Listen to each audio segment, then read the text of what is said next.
എല്ലാവർക്കും നമ്മുടെ ഭഗവത്ഗീത പാരായണം, പിന്നെ വ്യാഖ്യാനം, ഓപ്പൺ ഡിസ്കഷൻസ് ഇങ്ങനത്തെ സീരീസിലെ ഇന്നത്തെ ദിവസം 174ാമത്തെ ദിവസമാണ്. എല്ലാവർക്കും ഇന്നത്തെ ഓപ്പൺ ഡിസ്കഷൻ 18ാമത്തെ ചാപ്റ്റർ മോക്ഷ സന്യാസ യോഗത്തിലേക്ക് സ്വാഗതം. അറിയുന്നു. ആദ്യം ഒരു ചെറിയ സമ്മറി. എനിക്ക് തോന്നുന്നു ഏതായാലും നമ്മുടെ ഇഷ്ടപ്പെട്ട ശ്ലോകങ്ങളൊക്കെ വരുന്നുണ്ട് അടുത്തത്. അത് കഴിഞ്ഞിട്ട് നമുക്ക് കുറച്ചു നേരം ഓപ്പൺ ഡിസ്കഷനും ഉണ്ട്. ഏതായാലും ഞാൻ ഇത്രയും 10 നിമിഷം എടുത്ത് സമ്മറി പറയുന്നില്ല, ഒരു 5 നിമിഷം എടുത്ത് നമുക്ക് നോക്കാം. ഞാൻ മനസ്സിലാക്കുന്നത് ഒരുപാട് കാര്യങ്ങളുണ്ട് ഈ 18ാമത്തെ ചാപ്റ്ററിൽ. ഒന്ന്, ഇതിന്റെ പ്രത്യേകത, ഇത് ലാസ്റ്റ് ചാപ്റ്റർ ആയതുകൊണ്ട് തന്നെ ഒരു വലിയ പ്രത്യേകതയുണ്ട്. ഞാൻ മനസ്സിലാക്കുന്നത് കൃഷ്ണന് ഒരു ഉദ്ദേശം, പല വഴികളുണ്ടല്ലോ, യോഗകൾ, കർമ്മയോഗ, ജ്ഞാനയോഗ, ഭക്തിയോഗ. ഇത് മൂന്നും കൂടെ എങ്ങനെ നമുക്ക് ഒരുമിച്ച് കൊണ്ടുപോകാം. എനിക്ക് തോന്നുന്നു അതാണ് ഭഗവത്ഗീതയുടെ തന്നെ ഏറ്റവും വലിയൊരു ഉദ്ദേശം എന്ന് എനിക്ക് തോന്നുന്നു. അതില് പല കാര്യങ്ങളും ഈ ചാപ്റ്ററിൽ വരുന്നുണ്ട്. അത് സന്യാസം, ത്യാഗം, പിന്നെ ഇത് കർമ്മയോഗത്തിൽ തന്നെ പല കാര്യങ്ങൾ. ഒരു ആക്ഷൻ ഉണ്ടെങ്കിൽ അതിൽ 3 കാര്യങ്ങൾ: ആക്ഷൻ, ആക്ടർ, നോളജ്. ഇങ്ങനത്തെ കാര്യങ്ങൾ. സ്വധർമ്മം, പരധർമ്മം, പിന്നെ ഏറ്റവും ഫേമസ് ആയിട്ടുള്ള സർവധർമാൻ പരിത്യജ്യ, ഈ ഒരു സറണ്ടർ, ഫുൾ സറണ്ടറിന്റെ കാര്യം വരുന്നു. പിന്നെ ഏറ്റവും നമ്മുടെ സനാതന ധർമ്മത്തിന്റെ ഏറ്റവും വലിയ കാര്യമായ ഒരു ഫ്രീഡം. പൊതുവെ പല ധർമ്മങ്ങളിലും ഇതൊക്കെയാണ് ചെയ്യേണ്ടതെന്നുള്ളൊരു നിയമമുണ്ട്. പക്ഷെ ഇവിടെ കൃഷ്ണൻ ഇതെല്ലാം പറഞ്ഞു കഴിഞ്ഞിട്ട് അർജുനനോട് പറയുന്നത്, ഇതൊക്കെ കേട്ടിട്ട് നിനക്ക് എന്താണോ ഇഷ്ടമുള്ളത് അത് ചെയ്യാൻ പറയും. അങ്ങനത്തെ ഈ ഒരു ഫ്രീഡം എനിക്ക് തോന്നുന്നു ഏറ്റവും പ്രധാനപ്പെട്ട ഒരു കാര്യമായിട്ട് 18ാമത്തെ ചാപ്റ്ററിൽ തോന്നുന്നു.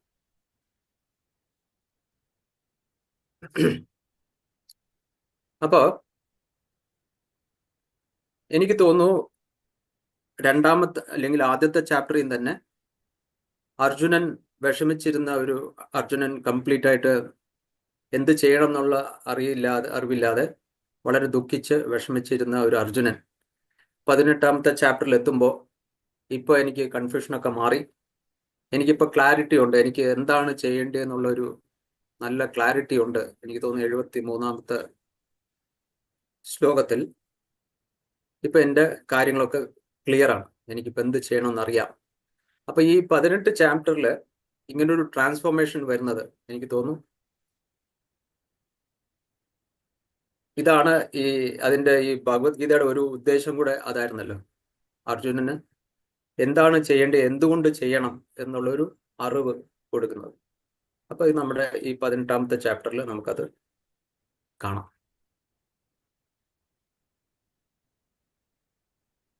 പിന്നെന്താണ്, നമുക്ക്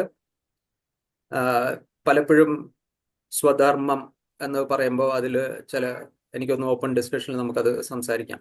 സ്വധർമ്മം എന്ന് പറഞ്ഞാൽ എന്താണ്, കർമ്മസന്യാസം എന്ന് പറഞ്ഞാൽ ഒന്നും ചെയ്യാതെ ചുമ്മാ ഇരിക്കുന്നതാണോ, ഇതൊക്കെ നമ്മൾ കുറച്ച് മുമ്പ് ചാപ്റ്റേഴ്സിൽ നമ്മൾ കണ്ടിട്ടുണ്ട്. ഇപ്പൊ ഏതായാലും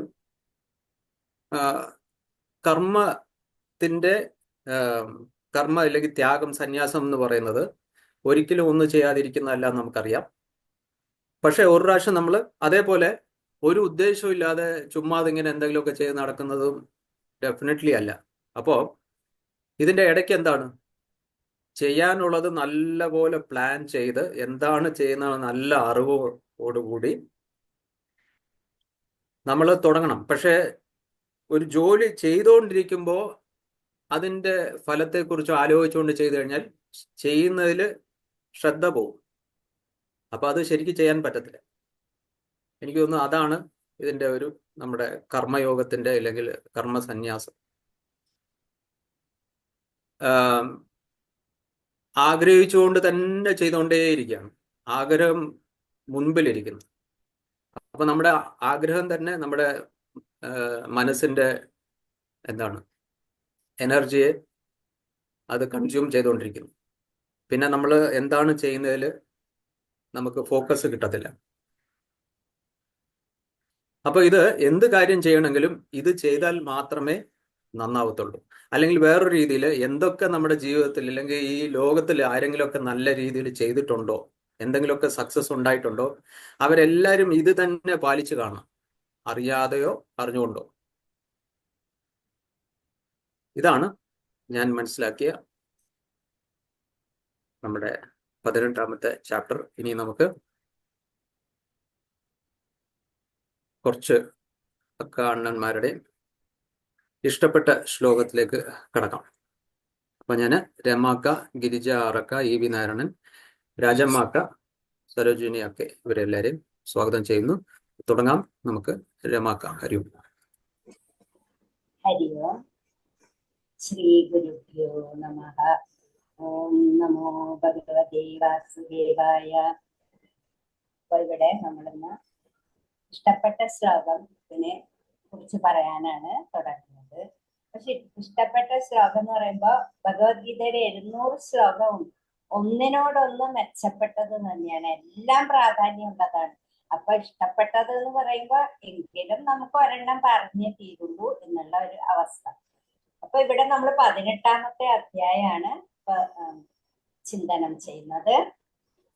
ഭഗവാൻ ആദ്യമായി തന്നെ പിന്നെ ഗീത തുടങ്ങുന്നത് തന്നെ ധൃതരാഷ്ട്രരുടെ ചോദ്യത്തിന് സഞ്ജയന് ദിവ്യ ചക്ഷുസ് കൊണ്ട് ആ കുരുക്ഷേത്ര യുദ്ധത്തെ കണ്ടുകൊണ്ട് അവിടെ നടക്കുന്ന കാര്യങ്ങളെ വർണ്ണിച്ചുകൊണ്ടാണ് നമ്മൾ കേൾക്കുന്നത്. അങ്ങനെ സാഖ്യയോഗം മുതലാണ്, 2ാമത്തെ അധ്യായം മുതലാണ് ഭഗവാൻ ഗീത ഉപദേശിക്കുന്നത്. അവിടെ തന്നെ നമുക്ക് കാണാം, ആദ്യം ഭഗവാൻ അർജുനനെ എന്താണ് ഉണ്ടായത്, കർമ്മം ചെയ്യാതിരിക്കാൻ അർജുനനെ ഏതൊരു കാര്യമാണോ പ്രേരിതനാക്കിയത് അതിൽ നിന്നും അർജുനനെ മോചിപ്പിക്കാനായിരുന്നു ഭഗവാന്റെ ജ്ഞാനോപദേശം അല്ലെങ്കിൽ ഭഗവത്ഗീത. പക്ഷേ അവിടെ ആദ്യം തന്നെ ഭഗവാൻ ചാടി എന്താണ് ദേഷ്യപ്പെടുകയാണ് ചെയ്യുന്നത്. ഒരു പിന്നെ പല ശ്ലോകങ്ങളിൽ നമുക്കത് കാണാൻ സാധിക്കും. 2-3 ശ്ലോകങ്ങളിൽ ഭഗവാൻ ചീത്ത പറയാണ് അർജുനന്. അപ്പൊ നമ്മുടെ ജീവിതത്തിൽ നോക്കുമ്പോൾ നമ്മൾ ഇതൊക്കെ തന്നെയാ ചെയ്യല്ലേ. കുട്ടികള് അല്ലെങ്കിൽ ആരെങ്കിലും തെറ്റ് ചെയ്യുമ്പോൾ നമ്മൾ ആദ്യം ദേഷ്യം വരും, ആ ബാഡ് ടെമ്പർ അങ്ങോട്ട് പുറത്തു വന്ന് നമ്മൾ ആദ്യം അവരെ കുറെ ചാടിക്കടിക്കും. അത് കഴിഞ്ഞ് നമ്മുടെ മനസ്സ് ശാന്തമാകുമ്പോ നമ്മൾ പറയും, അങ്ങനെ ഉപദേശിച്ചു കൊടുക്കും, ഇന്നത് കൊണ്ടാണ് കേട്ടോ ദേഷ്യപ്പെട്ടത്. അപ്പൊ ഇന്ന നല്ല കാര്യങ്ങള് ചീത്ത കാര്യങ്ങള് ഒക്കെ നമ്മള് ആ കുട്ടികൾക്കായാലും ആർക്കായാലും ഉപദേശിച്ചു കൊടുത്തുകൊണ്ട് പിന്നീട് നമ്മളൊരു വാക്ക് പറയും, ഇതൊക്കെ ഞാൻ പറഞ്ഞേ ഉള്ളൂ, ഇനി നിനക്ക് ഇഷ്ടം പോലെ ചെയ്യാം, നിനക്ക് നല്ലത് ഏതാണോ ചീത്ത ഏതാണോ എന്ന് തിരിച്ചറിഞ്ഞുകൊണ്ട് നീ ചെയ്യും. അപ്പൊ ഇത് തന്നെയാണ് ഇവിടെയും ഭഗവാൻ ആ അർജുനനെ ഉപദേശിച്ചുകൊണ്ട് പൂർവസ്ഥിതിയില് നല്ല എന്താണോ സ്വകർമ്മം ചെയ്യേണ്ടത് അതിലേക്ക് കൊണ്ടുവരികയാണ് ചെയ്യുന്നത്. അങ്ങനെ 2ാമത്തെ അധ്യായം തുടങ്ങി 17ാമത്തെ അധ്യായം വരെ ഭഗവാൻ ഉപദേശിച്ചു. നമ്മളും അതൊക്കെ കേട്ടതാണ്. നമുക്കും ഒരുപാട് ഉപദേശം ഭഗവാൻ അർജുനന്റെ രൂപത്തിൽ നമുക്കും തന്നു. അപ്പൊ ഇതെന്നൊക്കെ നമ്മള് എന്താണ്, ആ കർമ്മം എന്താണ്, നമ്മൾ എന്താണ് ചെയ്യേണ്ടത്, ഇത് തന്നെയാണ് അർജുനനോട് പറയുന്നത്. നീ ആരാണ് എന്ന് മനസ്സിലാക്കി, നിന്റെ കർമ്മം എന്താണ്. ഒരു ക്ഷത്രിയനായി പിറന്ന നീ യുദ്ധം ചെയ്യാൻ മടിക്കുന്നത് എന്തുകൊണ്ട്? നിന്റെ കർമ്മം യുദ്ധം ചെയ്യുക എന്നതാണ്. ഒരു ബ്രാഹ്മണനെ സംബന്ധിച്ച് പൂജ ചെയ്യുന്ന കർമ്മമാണ്, സാത്വിക ഭാവത്തോടു കൂടെ ഭഗവാൻ അർപ്പിക്കുന്ന പൂജ. ക്ഷത്രിയനോ അവന് യുദ്ധം ചെയ്തേ പറ്റൂ, അവിടെ നോക്കേണ്ട കാര്യമില്ല, ആരും മരിക്കുന്നു. അങ്ങനെ ഭഗവാൻ പറയാണ്, ആത്മാവല്ല മരിക്കുന്നില്ല, എല്ലാം ആ ജീവദേഹങ്ങളാണ് ധരിച്ചു പോകുന്നത് എന്നുള്ള ഒരു സത്യാവസ്ഥ അർജുനന് മനസ്സിലാക്കി കൊടുക്കുകയാണ്. അർജുനൻ അതെല്ലാം മനസ്സിലാകുന്നു. അങ്ങനെ 18ാമത്തെ അധ്യായം ഒരു കൺക്ലൂഷൻ ആയിട്ട് ഭഗവാൻ അവിടെ പറയുകയാണ്, എല്ലാം പറഞ്ഞു കഴിഞ്ഞു, എങ്കിലും ഞാൻ എന്തുകൊണ്ട് നിന്നോട് പറഞ്ഞു, എന്റെ മിത്രമായതുകൊണ്ട്. മിത്രം മാത്രമാണ്, എനിക്ക് ഏറ്റവും പ്രിയപ്പെട്ട വ്യക്തിയാണ് നീ, എന്റെ കൂട്ടുകാരനാണ്, എന്റെ ബന്ധുവാണ്. അപ്പൊ ഏറ്റവും പ്രിയപ്പെട്ട നിന്നോട് ഞാൻ ഇതെല്ലാം ഉപദേശിച്ചത് നിന്റെ നന്മയ്ക്ക് വേണ്ടിയാണ്. അതുകൊണ്ട് തന്നെ ഈ ഭൗതിക സുഖങ്ങളൊക്കെ മാറ്റൂ എന്ന് പറയാണ്. ഇതൊക്കെ മിഥ്യയാണ്, അല്ലെങ്കിൽ മായയാണ്, ഇതൊക്കെ താൽക്കാലികമായിട്ടുള്ളതാണ്. അപ്പൊ ഏതാണ് നശിക്കാത്തത്? ഏതാണ്? ആ ബ്രഹ്മമായിട്ടുള്ള ആ ഞാൻ തന്നെയാണ് എപ്പോഴും നിലനിൽക്കുന്ന ആ സത്യമായിട്ടുള്ളത്. അങ്ങനെ അതിനെ ആശ്രയിക്കൂ, ആ ഭഗവാനെ ആശ്രയിക്കൂ എന്ന് പറയാണ്. ഇവിടെ ഞാൻ എടുത്തത് ഒരു ഗോവർണൻ പറഞ്ഞിട്ടുണ്ടായിരുന്നു, 66ാമത്തെ ശ്ലോകം. സർവധർമാൻ പരിത്യജ്യ മാമേകം ശരണം വ്രജ. നമ്മളത് എപ്പോഴും മനസ്സിൽ ഓർക്കേണ്ട ഒരു ശ്ലോകം തന്നെയാണ്. അഹം ത്വാം സർവപാപേഭ്യോ മോക്ഷയിഷ്യാമി മാ ശുചഃ. നമ്മള് ഗജേന്ദ്ര മോക്ഷമൊക്കെ വായിക്കുമ്പോ എല്ലാവരും കൂടെ ഉണ്ട്, പക്ഷെ രക്ഷിക്കാൻ കഴിയാതെ വരുമ്പോ എല്ലാവരും തിരിച്ചു പോകും. അപ്പോഴെന്താണ്? ആ ഭഗവാൻ തന്നെയാണ് ഓടി വന്നത്. അപ്പൊ ഭഗവാൻ ഇവിടെ പറയുന്ന എല്ലാ ധർമ്മങ്ങളും മാറ്റിക്കൊണ്ട് നീ എന്നിൽ ശരണം പ്രാപിക്കൂ. ഞാൻ ഏറ്റെടുത്തു കഴിഞ്ഞാൽ പിന്നെ നിനക്ക് ഉത്തരവാദിത്വം ഒന്നുമില്ല, എല്ലാം ഞാൻ നോക്കിക്കോളും. നീ ഫ്രീ ആയിട്ട്, നീ ശാന്തനായിട്ട് നിനക്ക് നടക്കാൻ സാധിക്കും. തന്നെയാ നമ്മളോടും പറയുന്നത്. എപ്പോഴും ആ ഭഗവത് ചിന്ത വന്നു കഴിഞ്ഞാൽ നമുക്ക് ഒരു ടെൻഷനും ഇല്ല, ഒരു ബുദ്ധിമുട്ടും ഇല്ല, ദുഃഖവും ഇല്ല. അഹം ത്വാം സർവപാപേഭ്യോ, നിന്റെ എല്ലാ പാപങ്ങളെയും തീർക്കാൻ കഴിയും വണ്ണം എനിക്ക് പ്രവർത്തിക്കാൻ കഴിയും. മോക്ഷയിഷ്യാമി മാ ശുചഃ, നിനക്ക് മോക്ഷപ്രാപ്തി. അപ്പൊ നമ്മളൊക്കെ ആഗ്രഹിക്കുന്നത് മോക്ഷപ്രാപ്തിയാണ്. എന്ത് ചെയ്യുമ്പോഴും നമുക്ക് ഇനിയൊരു ജന്മം വേണ്ട, ഭഗവാന്റെ പാതാരവിന്ദത്തില് ശരണാഗതി അടയാനുള്ള ഒരു അവസരം തരണേ ഭഗവാനെ എന്നാണ് നമ്മൾ പ്രാർത്ഥിച്ചുകൊണ്ട്, മോക്ഷപ്രാപ്തിക്കായിക്കൊണ്ട് നമ്മളെന്നും ഭഗവാനെ വിളിക്കുന്നത്. അപ്പൊ ആ ഒരു ലക്ഷ്യത്തിൽ എത്തിച്ചേരാൻ നീ എന്നെ ശരണം പ്രാപിക്കൂ. എല്ലാ ഭൗതിക സുഖങ്ങള് ഒക്കെ മാറ്റി വെക്കും. അപ്പൊ നമുക്ക് തൃപ്തിയാവില്ല. ഒരിക്കൽ ഇപ്പൊ നമ്മളൊരു ഹോട്ടലിൽ പോയി കഴിച്ചു, അവിടെ നിന്ന് ഇറങ്ങുമ്പോ തോന്നും പോണ്ടായിരുന്നു, വയറ് നിറഞ്ഞ് സുഖമില്ല. വീട്ടിൽ വന്നൊന്ന് ഉറങ്ങിക്കഴിയുമ്പോ തോന്നും രാത്രിക്ക് എന്തെങ്കിലും വരുത്താന്ന് ആലോചിച്ചു. അങ്ങനെയാണ് നമ്മുടെ ചിന്ത. നമ്മൾ ഈ ഭൗതിക സുഖങ്ങളിലൊന്നും മതി എന്നുള്ള ഒരു ഇത് വരുന്നില്ല.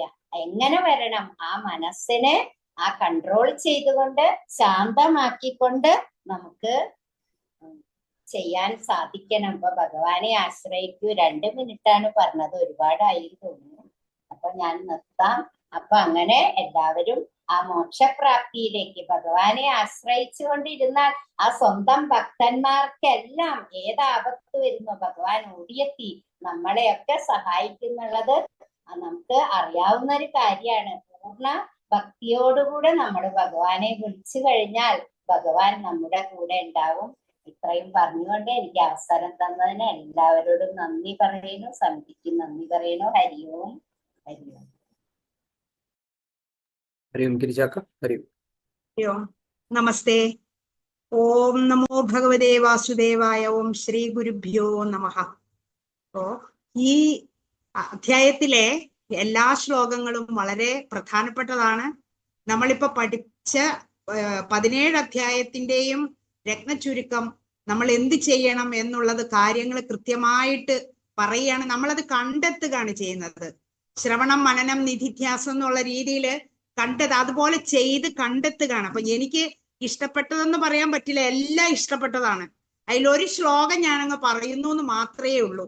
അപ്പോ മന്മനാഭവ മദ്ഭക്തോ മധ്യാജി മാം നമസ്കുരു മാമേ വൈശ്യസി സത്യം ദേ പ്രതിജാനേ പ്രിയോസിമേ എന്നാ പറയുന്നത്.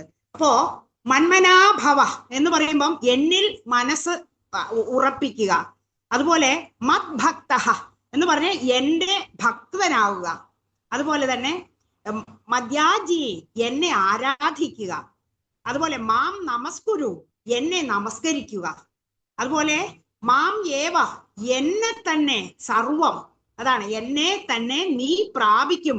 യേഷ്യസി എനിക്ക്, മേ എനിക്ക്, പ്രിയനാണ് നീ, പ്രിയ അസി നിനക്ക്, തേ എന്ന് പറഞ്ഞാൽ തേ, നിനക്ക് എന്ന് പറയുമ്പോ തേ, ഞാൻ ഉറപ്പ് തരുന്നു. സത്യം പ്രതിജാനേ എന്ന് പറയുന്ന ഞാൻ ഉറപ്പ് തരികയാണ്. ഭഗവാൻ ഉറപ്പ് നമുക്ക് തരികയാണ് ചെയ്യുന്നത്. അപ്പോ അല്ലയോ അർജുന, എന്നിൽ തന്നെ മനസ്സ് നിർത്തുക. നമ്മളോട്, അർജുനന്മാരാണ് നമ്മളെല്ലാവരും. നമ്മൾ അദ്ദേഹം പറയുകയാണ്, ഭഗവാൻ പറയുകയാണ്, എന്നിൽ തന്നെ മനസ്സ് നിലനിർത്തുക.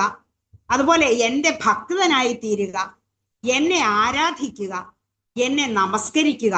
ഇങ്ങനെ ചെയ്താൽ നീ നിശ്ചയമായും എന്നെ പ്രാപിക്കും.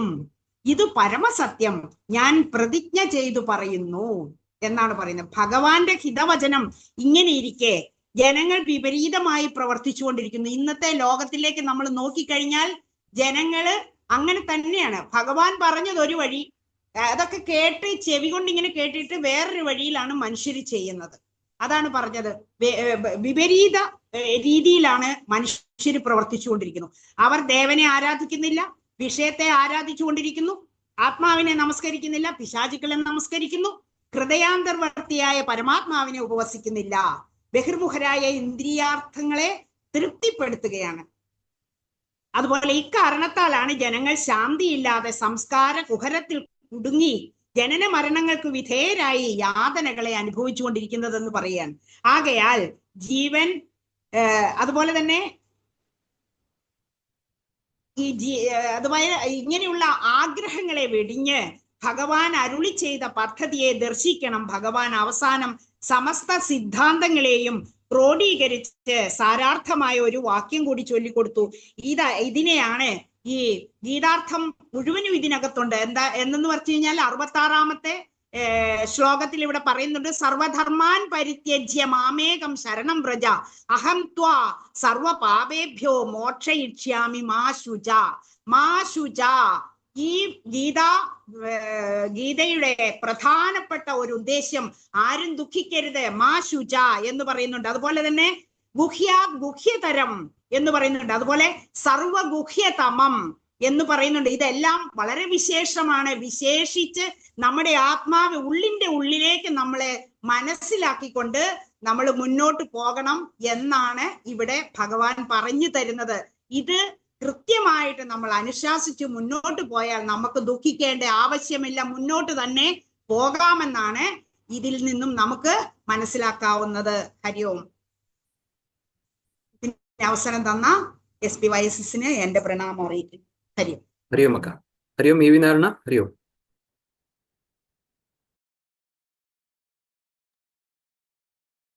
ഹരി ഓം. എല്ലാവർക്കും എന്റെ നമസ്കാരം. യഥാർത്ഥത്തിൽ ഈ 18-ാമത്തെ അധ്യായം പഠനം നടക്കുമ്പോൾ എനിക്കതിലിപ്പോ പങ്കുചേരാൻ പറ്റിയിട്ടുണ്ടായിരുന്നില്ല. അതുകൊണ്ട് അതിനെ പറ്റിയിട്ട് നിങ്ങളുടെ വ്യാഖ്യാനവും ഞാൻ കേട്ടിട്ടില്ല. പക്ഷെ ഞാൻ വായിച്ച് മനസ്സിലാക്കിയ കാര്യത്തില് എനിക്കിഷ്ടപ്പെട്ട ശ്ലോകത്തിനെ പറ്റിയിട്ട് പറയാം. എന്ന് വെച്ച് കഴിഞ്ഞാല് അത് എനിക്കൊരു തരം ഒരു കുസൃതി ചോദ്യം പോലെയാണ് ഈ ശ്ലോകത്തിനെ പറ്റി ഞാൻ പറയുന്നത്. എന്താന്ന് വെച്ച് കഴിഞ്ഞാല് നമുക്ക് ധാരാളം ചർച്ച ചെയ്യാൻ അവസരം ഉണ്ടാക്കുന്ന തരത്തിലുള്ള ഒരു ശ്ലോകമാണ്. മൊത്തത്തിൽ നമ്മൾ നേരത്തെ കണ്ടതാണ്, സന്യാസം എന്താണ്, ത്യാഗം എന്താണ്, ഏതാണ് കൂടുതൽ നല്ലത്, ഏതാണ്. പിന്നെ ഒരാളുടെ സ്വഭാവത്തിനെ പറ്റിയിട്ട് വളരെ ക്ലിയറായി വ്യക്തമായിട്ട് പറയുന്നുണ്ട്. സ്വാത്വിക ഗുണം, രാജസ ഗുണം, താമസ ഗുണം, ഇതൊക്കെ പറയുന്നുണ്ട്. പിന്നെ അവസാനം അർജുനനെല്ലാം സമ്മതിക്കും, മോക്ഷത്തിലേക്കുള്ള വഴി കാണിച്ചു കൊടുക്കുന്നു. പക്ഷെ ഇതിൽ നിന്ന് വളരെ വ്യത്യാസമായിട്ട് ഒരു ശ്ലോകം ഞാനിവിടെ വായിക്കാം. അതിനെ പറ്റിയിട്ട് നമുക്ക് ധാരാളം ചർച്ച ചെയ്യാൻ അവസരം ഉണ്ടാകുന്നതാണ് ഞാൻ വിശ്വസിക്കുന്നത്. ശ്ലോകം ഇതാണ്, 59-ാമത്തെ ശ്ലോകമാണ്. അതിൽ പറയാണ്, യദഹങ്കാരമാശ്രിത്യ നയോസ്യൈതി മന്യസേ മിഥ്യൈഷ വ്യവസായസ്തേ വർദ്ധിസ്ത്വാം നിയോഷ്യതി. നേരത്തെ ഗോപണ്ണം പറഞ്ഞ സ്വധർമ്മം എന്നുള്ള വാക്കിന്റെ ഒരു വിപുലീകരണമാണ് ഈ ശ്ലോകം. ഇതിൽ എന്താ പറയുന്നതെന്ന് വെച്ച് കഴിഞ്ഞാല്, ഇപ്പൊ ഇതിൽ നിങ്ങളൊക്കെ വായിച്ചതാണ്, പഠിച്ചതാണ്. ഇതിൽ പറയുന്നതുകൊണ്ട് അഹങ്കാരം കൊണ്ട്, അല്ലയോ അർജുന, അഹങ്കാരം കൊണ്ട് നീ പറയാണ് ഞാൻ യുദ്ധം ചെയ്യില്ല എന്ന്. ഇവിടെ എന്താ പറയുന്നത്? യദഹങ്കാരമാശ്രിത്യ, അഹങ്കാരത്തിനെ ആശ്രയിച്ചിട്ട് നീ പറയാണ് ഞാൻ യുദ്ധം ചെയ്യില്ല. പക്ഷേ ഭഗവാൻ എന്താ പറയുന്നതെന്ന് വെച്ച് കഴിഞ്ഞാല് അത് സാധ്യമല്ല, നിന്റെ സ്വഭാവം നിന്നെ കൊണ്ട് യുദ്ധം ചെയ്യിപ്പിക്കും എന്നാണ് പറയുന്നത്. എന്ന് വെച്ച് കഴിഞ്ഞാല് അർജുനന്റെ സ്വധർമ്മം, ഈ അർജുനൻ എന്ന് പറഞ്ഞു കഴിഞ്ഞാൽ നമ്മളൊക്കെ തന്നെ അർജുനാണ്. അപ്പൊ നമുക്കൊക്കെ ഒരു സ്വധർമ്മം എന്ന് പറഞ്ഞിട്ട് ഒരു ധർമ്മമുണ്ട്. അപ്പോ നിങ്ങൾ എന്ത് ചെയ്താലും, നിങ്ങൾ എന്ത് പഠിച്ചാലും, നിങ്ങൾ എന്ത് വായിച്ചാലും, നിങ്ങളെ കൊണ്ട് പലരും എന്ത് ചെയ്യിപ്പിച്ചാലും അവസാനമായിട്ട് നിങ്ങളുടെ സ്വധർമ്മം എന്താണ് പറയുന്നത് അത് നിങ്ങൾ ചെയ്യുന്നതാണ് പറയുന്നത്. ഇതിനെ പറ്റിയിട്ട് ധാരാളം ചർച്ച ചെയ്യാനുള്ള ഒരു അവകാശമുണ്ട്. കാരണം അപ്പൊ ഈ പറഞ്ഞതുപോലെ നമ്മൾ നമ്മുടെ സ്വന്തം അഭിപ്രായം അല്ലെങ്കിൽ സ്വന്തം ധർമ്മം മാത്രമേ ചെയ്യുള്ളൂ എങ്കിൽ ഈ വിദ്യാഭ്യാസവും ഈ ഗുരുവിന്റെ ഉപദേശവും ഇതൊക്കെ ഫലിക്കുമോ? അതിന്റെ ആവശ്യമുണ്ടോ? ഇങ്ങനെയുള്ള പല ചർച്ചകൾക്കും ഇത് വഴിവരുക്കും. അപ്പൊ അതുകൊണ്ട് മാത്രം ഞാൻ ഈ ശ്ലോകം പറഞ്ഞത്. അല്ലാതെ നേരത്തെ ഗിരിജയൊക്കെ പറഞ്ഞ പോലെ ഒരു മുത്തുമാലയിൽ നിന്ന് 2 മണി മുത്തെടുത്ത് നല്ല 2 മണി മുത്തെടുക്കെന്ന് പറഞ്ഞു കഴിഞ്ഞാൽ എടുക്കാൻ ബുദ്ധിമുട്ടാണ്. അപ്പൊ ഈ 18ാമത്തേലുള്ള മൊത്തം ശ്ലോകത്തിലും ഇതുപോലെ എല്ലാം വളരെ വളരെ നല്ലതാണ്. അതിൽ നിന്ന് ഒന്നോ രണ്ടോ ശ്ലോകങ്ങൾ എടുത്ത് പറയാന്ന് പറഞ്ഞാൽ കുറച്ച് ബുദ്ധിമുട്ടാണ്. കാരണം എല്ലാത്തിനും നല്ല അർത്ഥമുണ്ട്, നല്ല ഉപദേശങ്ങളുണ്ട്, നല്ല വ്യാഖ്യാനം ചെയ്യാൻ പറ്റിയതുണ്ട്. പക്ഷെ ഇത് എനിക്ക് കുറച്ച് പ്രത്യേകതയായിട്ട് തോന്നി. നമ്മൾക്ക് ഇതെല്ലാം ചെയ്തു കഴിഞ്ഞാൽ നിങ്ങളുടെ സ്വഭാവപ്രകാരം മാത്രമേ പോകുള്ളൂ എങ്കിൽ നമുക്ക് ഇത്രയൊക്കെ ഉപദേശമോ അല്ലെങ്കിൽ നമുക്ക് പഠനമോ ഇതിൽ ആവശ്യമുണ്ടോ എന്നുള്ളൊരു ചോദ്യമാണ്. ഇത് ഞാൻ ഒരു കുസൃതി ചോദ്യം പോലെ ചോദിക്കുകയാണ്. പലർക്കും ഇതിനെ പറ്റിയിട്ട് പറയാൻ കാണുമെന്ന് എനിക്കൊരു വിശ്വാസമുണ്ട്. അതുകൊണ്ടാണ് ഞാൻ ഇത് എടുത്തിട്ടത് പ്രത്യേകിച്ചിട്ട്. അതുകൊണ്ട് ഞാൻ അതിനെപ്പറ്റി ഇനിയിപ്പോൾ കൂടുതൽ പറയുന്നില്ല. നമുക്ക് ഇതിനെപ്പറ്റി ചർച്ച ചെയ്യാം. തൽക്കാലം ഞാനിവിടെ നിർത്തുന്നു. ഹരിയോ. എനിക്ക് ഈ അവസരം തന്ന സമിതിക്ക് നന്ദി. ഹരിയോമാണ്. ഹരിയോം രാജം. ഹരിയോം. എല്ലാവരും പറഞ്ഞ പോലെ ഞാൻ വീണ്ടും പറയുന്നില്ല, എല്ലാം പ്രധാനമാണെന്ന്. പക്ഷെ ഇവിടെ ഷെഡ്യൂളും പ്രകാരം 2 മിനിറ്റ് ആണുള്ളത്. അപ്പൊ ആ 2 മിനിറ്റിനുള്ളിൽ പറഞ്ഞു തീർക്കേണ്ടത് കൊണ്ട് ഞാൻ എൻ്റെ വിഷയത്തിലേക്ക് കിടക്കുകയാണ്. ഞാൻ ഏറ്റവും ഇഷ്ടപ്പെടുന്നത് എന്ന് പറഞ്ഞാൽ സെലക്ട് ചെയ്തത് എത്ര യോഗേശ്വര കൃഷ്ണോ എത്ര പാർത്ഥോ ധനുർധര തത്ര ശ്രീ വിജയോ ഭൂതിർ ധ്രുവ നീതിർ മതിർ മമ. എനിക്ക് ഏറ്റവും ഇഷ്ടമുള്ള, ഞാൻ എവിടെ എന്തൊരു ക്ലാസ് എടുത്താലും അവസാനം പറയുന്ന 2 ശ്ലോകങ്ങളിൽ ഒന്നാണ്. ആ യോഗേശ്വരനായ കൃഷ്ണൻ 2 വ്യക്തിത്വങ്ങൾ, 2 സഹാക്കളാണ് ആയിരുന്നു അവർ, അർജുനനും പിന്നെ കൃഷ്ണൻ. അർജുനൻ എന്ന ശക്തിയും കൃഷ്ണൻ എന്ന ബുദ്ധിയും അത് നമ്മളിലാണ്. അത് 2 വ്യക്തിത്വങ്ങളെ ഇവിടെ എടുത്ത് കാണിക്കുന്നു. എന്തിനാ? നമ്മളെ ഈ സംഭവത്തിന് വേണ്ടി. അപ്പൊ നമ്മുടെ ഉള്ളിലെ ബുദ്ധിയും ശക്തിയും ഒന്നിച്ചില്ല എങ്കിൽ നമുക്കിവിടെ നിലനിൽപ്പില്ല.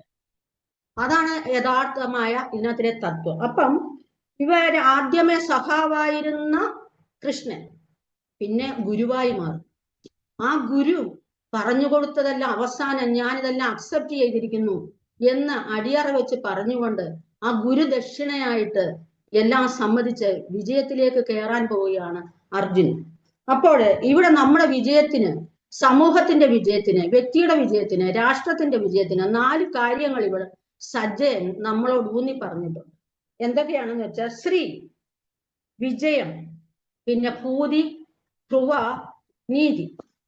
അപ്പൊ ശ്രീ എന്ന് പറഞ്ഞാൽ ഐശ്വര്യം. അത് ശ്രീരാമകൃഷ്ണ പരമഹംസൻ പറയും, നമ്മൾ സന്ധ്യയായ വീടിന് മുമ്പിൽ ഒരു വിളക്ക് കത്തിച്ചു വെക്കണം.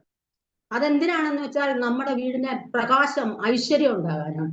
ആ ശ്രീ എന്ന് പറയുന്നതാണ് നമ്മുടെ സമ്പത്ത്. അശ്രീ എന്ന് പറഞ്ഞാൽ ദാരിദ്ര്യമാണ്. അപ്പൊ വിളക്ക് വെക്കാത്ത വീട് അശ്രീകരമാണ്. അപ്പൊ ശ്രീ എന്നുള്ളതിന് പല അർത്ഥങ്ങളുടെ ഐശ്വര്യം, വിജയം, നമ്മള് സാമ്പത്തികമായി അഭിവൃദ്ധി എല്ലാ സംരംഭങ്ങളിലും ഉണ്ടാക്കിയെടുക്കണം, നമ്മുടെ ബുദ്ധിയും നമ്മുടെ ശക്തിയും. അപ്പൊ അതാണ് രണ്ടാമത്തേത്. എന്താണ്? ശ്രീ, വിജയ. പിന്നെ ഭൂത്. മൂന്നാമത്തേത് നമ്മളെ ധാർമ്മിക ബോധമുള്ളവരായിരിക്കണം, ഉന്നത സങ്കല്പമുള്ളവരായിരിക്കണം. നമ്മൾ എന്നും ഇങ്ങനെ ചടഞ്ഞിട്ട് ഞാൻ ഇങ്ങനെ ആവുള്ളൂ എന്ന് വിചാരിച്ച് ഇരിക്കാതെ നമുക്കൊരു ഡെസ്റ്റിനേഷൻ വേണം. അതിലേക്ക് നമുക്ക് 1 by 1 ആയിട്ട് പോകാനുള്ള ഊർജം നമുക്ക് വേണം.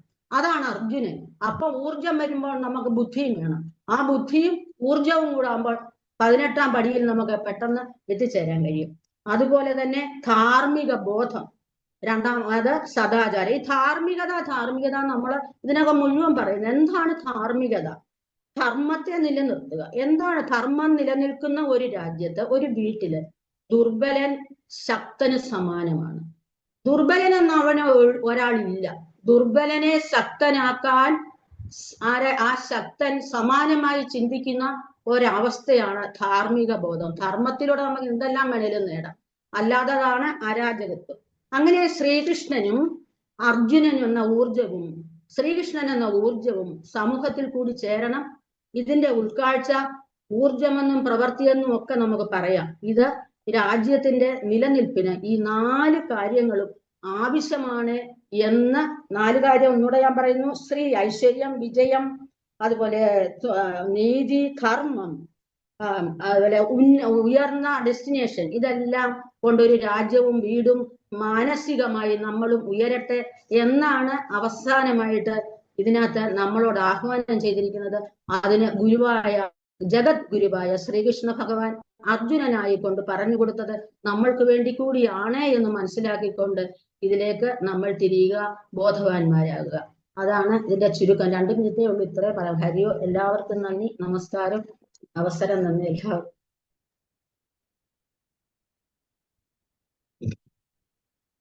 ഹരി ഓം.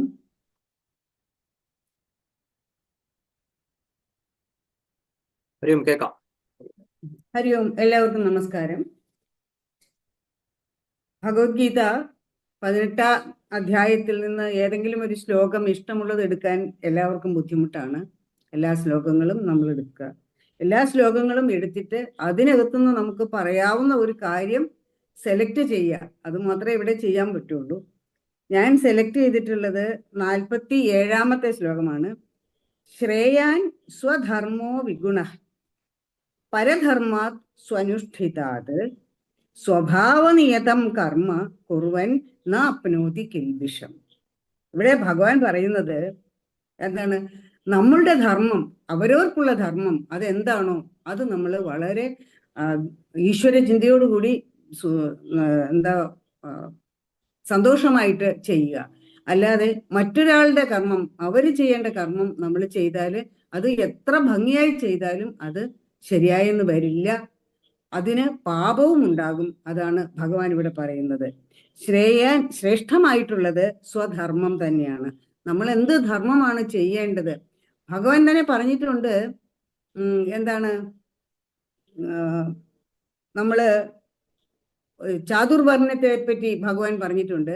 ചാതുർവർണ്ണ്യം മയാ സൃഷ്ടം എന്നാണ് ഭഗവാൻ പറഞ്ഞിട്ടുള്ളത്. അപ്പൊ ഓരോരുത്തരുടെയും ഓരോ പ്രവൃത്തിക്കനുസരിച്ച് അവരുടെ സ്വഭാവത്തെ മോൾഡ് ചെയ്യുന്നത് അതും ഭഗവാൻ തന്നെയാണ്.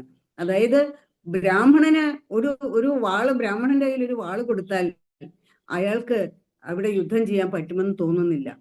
അയാളുടെ സ്വഭാവം സാത്വികമായ ഒരു ചിന്താഗതിയാണ് അയാൾക്കുള്ളത്. സാത്വികമാണ്, ഈശ്വര ചിന്തയാണ്, ഈശ്വരനെ ഭജിക്കുക, പൂജിക്കുക, അതൊക്കെയാണ് ബ്രാഹ്മണന് സ്വഭാവമായിട്ട് പറഞ്ഞിട്ടുള്ളത്. ആ ബ്രാഹ്മണന്റെ സ്വഭാവമേ ബ്രാഹ്മണന് ചെയ്യാൻ പറ്റുള്ളൂ. അദ്ദേഹത്തിന്റെ കയ്യിൽ ഒരു വാള് കൊടുത്താല് യുദ്ധത്തിൽ അദ്ദേഹം വിജയിക്കുമോ എന്ന് പറയാൻ പറ്റില്ല. അതേസമയം ക്ഷത്രിയനെ പിടിച്ചൊരു പൂജാരിയാക്കിയാൽ എത്രമാത്രം വിജയിക്കും എന്നുള്ളത് സംശയ ഉള്ള കാര്യമാണ്. അയാൾ ആ കാര്യത്തിൽ വിജയിക്കുമോ എന്നുള്ളത് സംശയമുള്ള കാര്യമാണ്. അതുപോലെ തന്നെ ഓരോന്നും മയാ സൃഷ്ടം എന്നാണ് ഭഗവാൻ പറയുന്നത്. ഈ ചാതുർവർണ്ണ്യം ഈ ബ്രാഹ്മണനെ പൂജാരിയാക്കാൻ സ്വഭാവം നിശ്ചയിച്ചു വെച്ചതും അതുപോലെ ക്ഷത്രിയനെ യുദ്ധം ചെയ്യാൻ പ്രേരിപ്പിക്കുന്നതും എല്ലാം അതനുസരിച്ച് സൃഷ്ടിച്ചിട്ടുള്ള ഞാൻ തന്നെയാണ്. അതുകൊണ്ട് സ്വഭാവത്തിനനുസരിച്ച് സ്വധർമ്മം, നമ്മുടെ ധർമ്മം ഏതാണോ അത് വളരെ ദൈവികമായിട്ട് ചെയ്താൽ അതിനകത്ത് യാതൊരു പാപവും ഉണ്ടാവില്ല എന്നാണ് ഭഗവാൻ പറയുന്നത്. ക്ഷത്രിയൻ യുദ്ധം ചെയ്യാൻ വേണ്ടി ജനിച്ചവനാണ്. അവന് യുദ്ധം പാപമല്ല, യുദ്ധം ചെയ്തേ മതിയാവൂ. അതാണ് അർജുനനെ ഉദ്ബോധിപ്പിക്കുന്ന സത്യവും അത് തന്നെയാണ്. ഓരോരുത്തരും അവരവരുടെ സ്വഭാവത്തിനനുസരിച്ച് അവരവരുടെ ധർമ്മത്തിനനുസരിച്ച് അവരവര് കർമ്മം ചെയ്യുക. അതാണ് ആ കർമ്മം ഒരിക്കലും പാപമല്ല, അത് പുണ്യകർമ്മം തന്നെയാണ്. ഭഗവാന്റെ അടുത്തേക്ക് പരബ്രഹ്മത്തിലേക്ക് പ്രാപ്യമാകാൻ, പരബ്രഹ്മത്തിലേക്ക് എത്തിച്ചേരാൻ ആ വഴി തന്നെയാണ് നല്ലത്. സ്വകർമ്മം സ്വധർമ്മം അതനുസരിച്ചിട്ട് അനുഷ്ഠിക്കുക, അതാണ് വേണ്ടത് എന്ന് ഭഗവാൻ ഉപദേശിക്കുന്നു. ഇത്രയും പറഞ്ഞുകൊണ്ട് ഞാൻ നിർത്തുന്നു. എനിക്ക് അവസരം തന്ന സമിതിയോട് ഞാൻ നന്ദി രേഖപ്പെടുത്തുന്നു. നമസ്കാരം. ഹരി ഓം. ഇപ്രാവശ്യം എനിക്ക് തോന്നുന്നു സംസാരിച്ചവരെല്ലാവരും സമയത്തിൽ തന്നെ ഏകദേശം കംപ്ലീറ്റ് ആയി. അതല്ലെങ്കിൽ നമുക്ക് ഓപ്പൺ ഡിസ്കഷന് പൊതുവെ കൂടുതൽ സമയം കിട്ടാറില്ല. ഒരു രീതിയിൽ നല്ലതായിരുന്നു. ഞാൻ ആലോചിക്കുക എന്താണ് സംസാരിക്കേണ്ടത്, ആരെയാണ് ഇനി വിളിക്കുക, വലിയ കൺഫ്യൂഷൻ ഇല്ലാതെ പോയി. ഇന്ന് അരമണിക്കൂറുണ്ട്. ഏതായാലും ഈ നാരായണനും പലരും പറഞ്ഞ പോലെ ഇതിൽ ഒരുപാട് ചോദ്യങ്ങളും ചർച്ചകളും ചെയ്യാൻ പറ്റുന്ന കാര്യങ്ങൾ ഭഗവത്ഗീതയിലുണ്ട്. ഈ ഇപ്പോൾ അണ്ണൻ പറഞ്ഞ പോലെ സ്വധർമ്മത്തിനെ പറ്റി ഒരുപാട് രീതിയിൽ പലരും വ്യാഖ്യാനിക്കുന്ന കാണാം. പ്രത്യേകിച്ച് എന്താണ് ഈ ഭഗവത്ഗീതയെ അറ്റാക്ക് ചെയ്യുന്ന വരും ഇത് എന്താണ് തെറ്റായിട്ടുള്ള കാര്യമാണ്, ഇത് ഒരു കീഴ്ജാതി ഒരു മനുഷ്യൻ ഒരാളുണ്ടെങ്കിൽ അദ്ദേഹത്തിൽ ഒരിക്കലും നന്നാവരുത്, അയാൾ ആ ജാതിയിലോ ഇല്ലെങ്കിൽ എന്താണോ അയാൾ ചെയ്യുന്നത് അത് തന്നെ ചെയ്തുകൊണ്ടിരിക്കണം, അയാൾ ഉയരരുത് എന്നുള്ളൊരു ഉദ്ദേശത്തിന് വേണ്ടി ഇങ്ങനെ ചെയ്തു വെച്ചിരിക്കുന്നതാണ് എന്നൊക്കെ ഭഗവത്ഗീതയെ പറ്റി പറയുന്നത് കേട്ടിട്ടുണ്ട്. അപ്പൊ ഇതില് അതല്ല ഇവിടെ പറയുന്നത്. അപ്പൊ ഇന്നത്തെ ഈ കാലത്ത് ഇപ്പൊ എനിക്ക് തോന്നുന്നു ജാതിപരമായിട്ടുള്ള നമ്മൾ കല്യാണമോ അല്ലെങ്കിൽ അങ്ങനത്തെ കാര്യങ്ങളിലൊക്കെ ജാതി നോക്കുമെങ്കിലും എനിക്ക് തോന്നുന്നില്ല ഇപ്പോൾ ഈ കാലത്ത് ഈ മേൽജാതി കീഴ്ജാതി അങ്ങനത്തെ കൂടുതൽ അന്യായങ്ങൾ അറ്റ്ലീസ്റ്റ് എൻ്റെ ജീവിതത്തിൽ നടന്നതായിട്ട് ഞാൻ കണ്ടിട്ടില്ല. അതൊക്കെ വേണ്ടിയെടുത്ത് വേണം എന്ന് തോന്നുന്ന, അങ്ങനെയാണ് സ്വാമി ചിദാനന്ദപുരിയും അങ്ങനത്തെ ഇവർ പറഞ്ഞിരിക്കുന്നത്. അപ്പം ഇന്നത്തെ ഈ സാഹചര്യത്തിൽ നമുക്ക് സ്വധർമ്മം എന്താണ്, എങ്ങനെയാണ് നമുക്ക് ഏതാണ് എൻ്റെ ധർമ്മം ഇല്ലെങ്കിൽ ഏതാണ് ഞാൻ എന്താണ് ചെയ്യേണ്ടതെന്ന് നമ്മൾ ഇവിടെ എനിക്ക് തോന്നുന്നു ഏകദേശം റിട്ടയർഡൊക്കെ ആയവരൊക്കെയാണ് നമ്മൾ. ഞാനിപ്പോൾ ഏകദേശം റിട്ടയർഡ് ആവാറായി. അപ്പൊ ഇനിയിപ്പോൾ ഇതിനെക്കുറിച്ച് ആലോചിച്ചിട്ട് വലിയ കാര്യമുണ്ടോ? ഇനിയിപ്പോൾ എന്താണ്, ഇനിയിപ്പോൾ ഉള്ള കാര്യം എന്താണ് ഉള്ളത്, അങ്ങ് ചെയ്തുകൊണ്ട് പോയി. ഇനിയിപ്പോൾ ഇത് അന്വേഷിച്ചിട്ട് കാര്യമുണ്ടോ? ഇനി എന്താണ് ഞാൻ ചെയ്യേണ്ടത്, അങ്ങനെയാണോ? അതോ വെറും ഓഫീസ് ടൈമിൽ പോയി 9 to 5 അല്ലെങ്കിൽ പകല് ഓഫീസിൽ ചെയ്യുന്നതാണോ ധർമ്മം, അതല്ലാതെ വേറെ എന്തെങ്കിലും ഉണ്ടോ? ഇങ്ങനത്തെ ചോദ്യങ്ങൾ കാണാം അല്ലെ. അപ്പൊ ഇതിനെപ്പറ്റി സംസാരിക്കാൻ താല്പര്യമുള്ളവർ അൺമ്യൂട്ട് ചെയ്താൽ ഞാൻ ഓരോരുത്തരെയും വിളിക്കാം. എന്താണ് സ്വധർമ്മം? സ്വധർമ്മം പറയുമ്പോൾ എനിക്ക് തോന്നുന്നു കുറച്ച് ലൈറ്റ് ആയിട്ടുള്ള, എപ്പോഴും ഒരുപാട് സ്പിരിച്വൽ ആയിട്ട് പറയേണ്ട ആവശ്യമില്ല. ഇപ്പൊ തന്നെ എല്ലാവർക്കും അറിയുന്ന പോലെ ഇവിടെ സിന്ധു അക്ക, ഗിരിജ അക്ക, ഇങ്ങനെ പലരും ഇവിടെ പാടുന്നവരുണ്ട്. ഏതായാലും അവർക്ക് ഇങ്ങനത്തെവർക്ക് ഡെഫിനറ്റ്ലി പാടാൻ വളരെ ഇഷ്ടമുള്ള ആൾക്കാരാണ്. അതൊരു സ്വധർമ്മമായിട്ട് കരുതാം അല്ലെ. അപ്പൊ നമുക്ക് ഇഷ്ടമുള്ള കാര്യങ്ങൾ ഇതിന്റെ കൂടെയും പറയാം. ഇപ്പൊ തന്നെ ഇ.വി. നാരായണൻ അണ്ണന് എനിക്ക് തോന്നുന്നു സ്വധർമ്മം എന്ന് പറയാൻ ഒന്നല്ല, എനിക്ക് തോന്നുന്നു ഗാർഡനിങ്ങിന്റെ പ്രസന്റേഷൻ ചെയ്തിട്ടുണ്ട്, ആർട്ടിൽ ചെയ്തിട്ടുണ്ട്, പിന്നെ ഭൗതിക്, അങ്ങനെ ഒരുപാട് കാര്യങ്ങളുണ്ട്. അപ്പൊ പലരും പല കാര്യത്തിലും സന്തോഷമില്ലെങ്കിൽ സമാധാനം കണ്ടെത്തുന്നുണ്ട്. ഇത് ചെയ്യുമ്പോൾ എനിക്ക് സമാധാനമാണ്. പലർക്കും ഗാർഡനിങ് അങ്ങനത്തെ ഒക്കെ ചെയ്യുമ്പോൾ വളരെ സമാധാനം. അതല്ലാതെ പൊതുവെ അങ്ങനെ അല്ലാതെ വേറെ എന്താണ് ഈ സ്വധർമ്മങ്ങളിൽ വരുന്നത്? കുക്കിംഗ് ചെയ്യുമ്പോഴോ? ഹരിയും സരോജിനിയൊക്കെ അൺമ്യൂട്ടഡ് ആണ്. ഹരിയും അറിയാതാണോ? ഹരിയും ഒക്കെ പറഞ്ഞോളൂ. സ്വധർമ്മത്തിനെ കുറിച്ച് കാര്യമണ്ണ ഞാൻ അൺമ്യൂട്ട് ചെയ്യാൻ അല്ല മ്യൂട്ട് ചെയ്യാൻ മറന്നുപോയതാ. അത്രേ ഉള്ളൂ. ശരി ശരി. ഏതായാലും ഞാൻ എൻ്റെ അൺമ്യൂട്ട് ചെയ്യുന്നവരെ ഞാൻ പറയാം. ഞാൻ മനസ്സിലാക്കുന്നത്, ഒന്ന്, എനിക്ക് എന്താണോ താല്പര്യമുള്ളത് അത് ചെയ്യാം. പൊതുവെ ഞാൻ നമ്മുടെ ചെറുതിലെയോ അല്ലെങ്കിൽ കൂടുതൽ അത്രയും മെച്യൂരിറ്റി, ഇപ്പോൾ അങ്ങ് മെച്യൂറായി വളരെ മെച്യൂരിറ്റി ഉണ്ടെന്ന് ഞാൻ ക്ലെയിം ചെയ്യുമല്ല. എന്നാലും പലപ്പോഴും നമ്മൾ നമ്മുടെ ക്ലാസ്സിൽ പഠിക്കുന്ന കുട്ടിയെ പോലെ ആക്ട് ചെയ്യും. ഇല്ലെങ്കിൽ നമ്മുടെ നെയ്ബർ, നമുക്ക് ഇഷ്ടപ്പെട്ട ആൾക്കാർ, ഇല്ലെങ്കിൽ ആക്ടേഴ്സ്, ഇല്ലെങ്കിൽ ക്രിക്കറ്റർ, ഇല്ലെങ്കിൽ അങ്ങനെ നമുക്ക് ഇഷ്ടപ്പെട്ട ക്യാരക്ടറിനെ പോലെ നമുക്ക് ആവണം എന്നുള്ള ഒരു തോന്നലുണ്ടാകും. അവരെ പോലെ നമ്മൾ കളിക്കും. അപ്പോൾ എൻ്റെ ഉള്ളിലൊരു തോന്നലുണ്ട്, ഞാൻ അതല്ല, പക്ഷെ എനിക്ക് അതേപോലെ കളിക്കണം, ആ ആളിനെ പോലെ കളിക്കണം, എനിക്ക് അങ്ങനെ കാണിക്കണം. എനിക്കൊന്നും അതാണ് പരധർമ്മവും സ്വധർമ്മവും. എൻ്റെ ഉള്ളിൽ ആഗ്രഹങ്ങളുണ്ട്, എനിക്ക് ഇതൊക്കെ ചെയ്യണമെന്ന് ആഗ്രഹമുണ്ട്. പക്ഷെ ലോകത്ത് കാണിക്കാൻ വേണ്ടിയിട്ട് ഞാൻ വേറൊരാൾ പോലെ കളിക്കുന്നു. അപ്പോൾ ഒരിക്കലും ഇപ്പോൾ ഒരു ക്ലാഷ് ഡെഫിനറ്റ്ലി കാണും. ഒരുപാട് ചിന്തകളുണ്ടാവും, ഒരുപാട് സപ്രസ് ചെയ്ത് വെക്കേണ്ടി വരും. അപ്പോൾ ഇങ്ങനെ ഇപ്പോൾ പലവരും ഡോക്ടർ ആവണം, എഞ്ചിനീയർ തന്നെ ആവണം, അങ്ങനെ പണ്ട് കാലത്ത്, എനിക്ക് തോന്നുന്നു ഇപ്പം അത്രയും ഇപ്പോഴും കാണുമായിരിക്കും. പക്ഷേ ചിലവർക്ക് ഇൻട്രസ്റ്റ് ഇല്ലാതെ ചില കാര്യങ്ങളൊക്കെ എടുത്തിട്ട് 3 വർഷമൊക്കെ കഴിഞ്ഞ് ലാസ്റ്റിൽ വേണ്ടാന്ന് പറഞ്ഞ് വേറെ ഇതിൽ പോകുന്നുണ്ട്. അപ്പം ഇത് സ്വധർമ്മമാണോ എന്ന് ചോദിച്ചു കഴിഞ്ഞാൽ ഇത് ചിലപ്പോൾ അറിവിൻ്റെ കുറവായിരിക്കാം. പക്ഷെ ഏതായാലും പൊതുവെ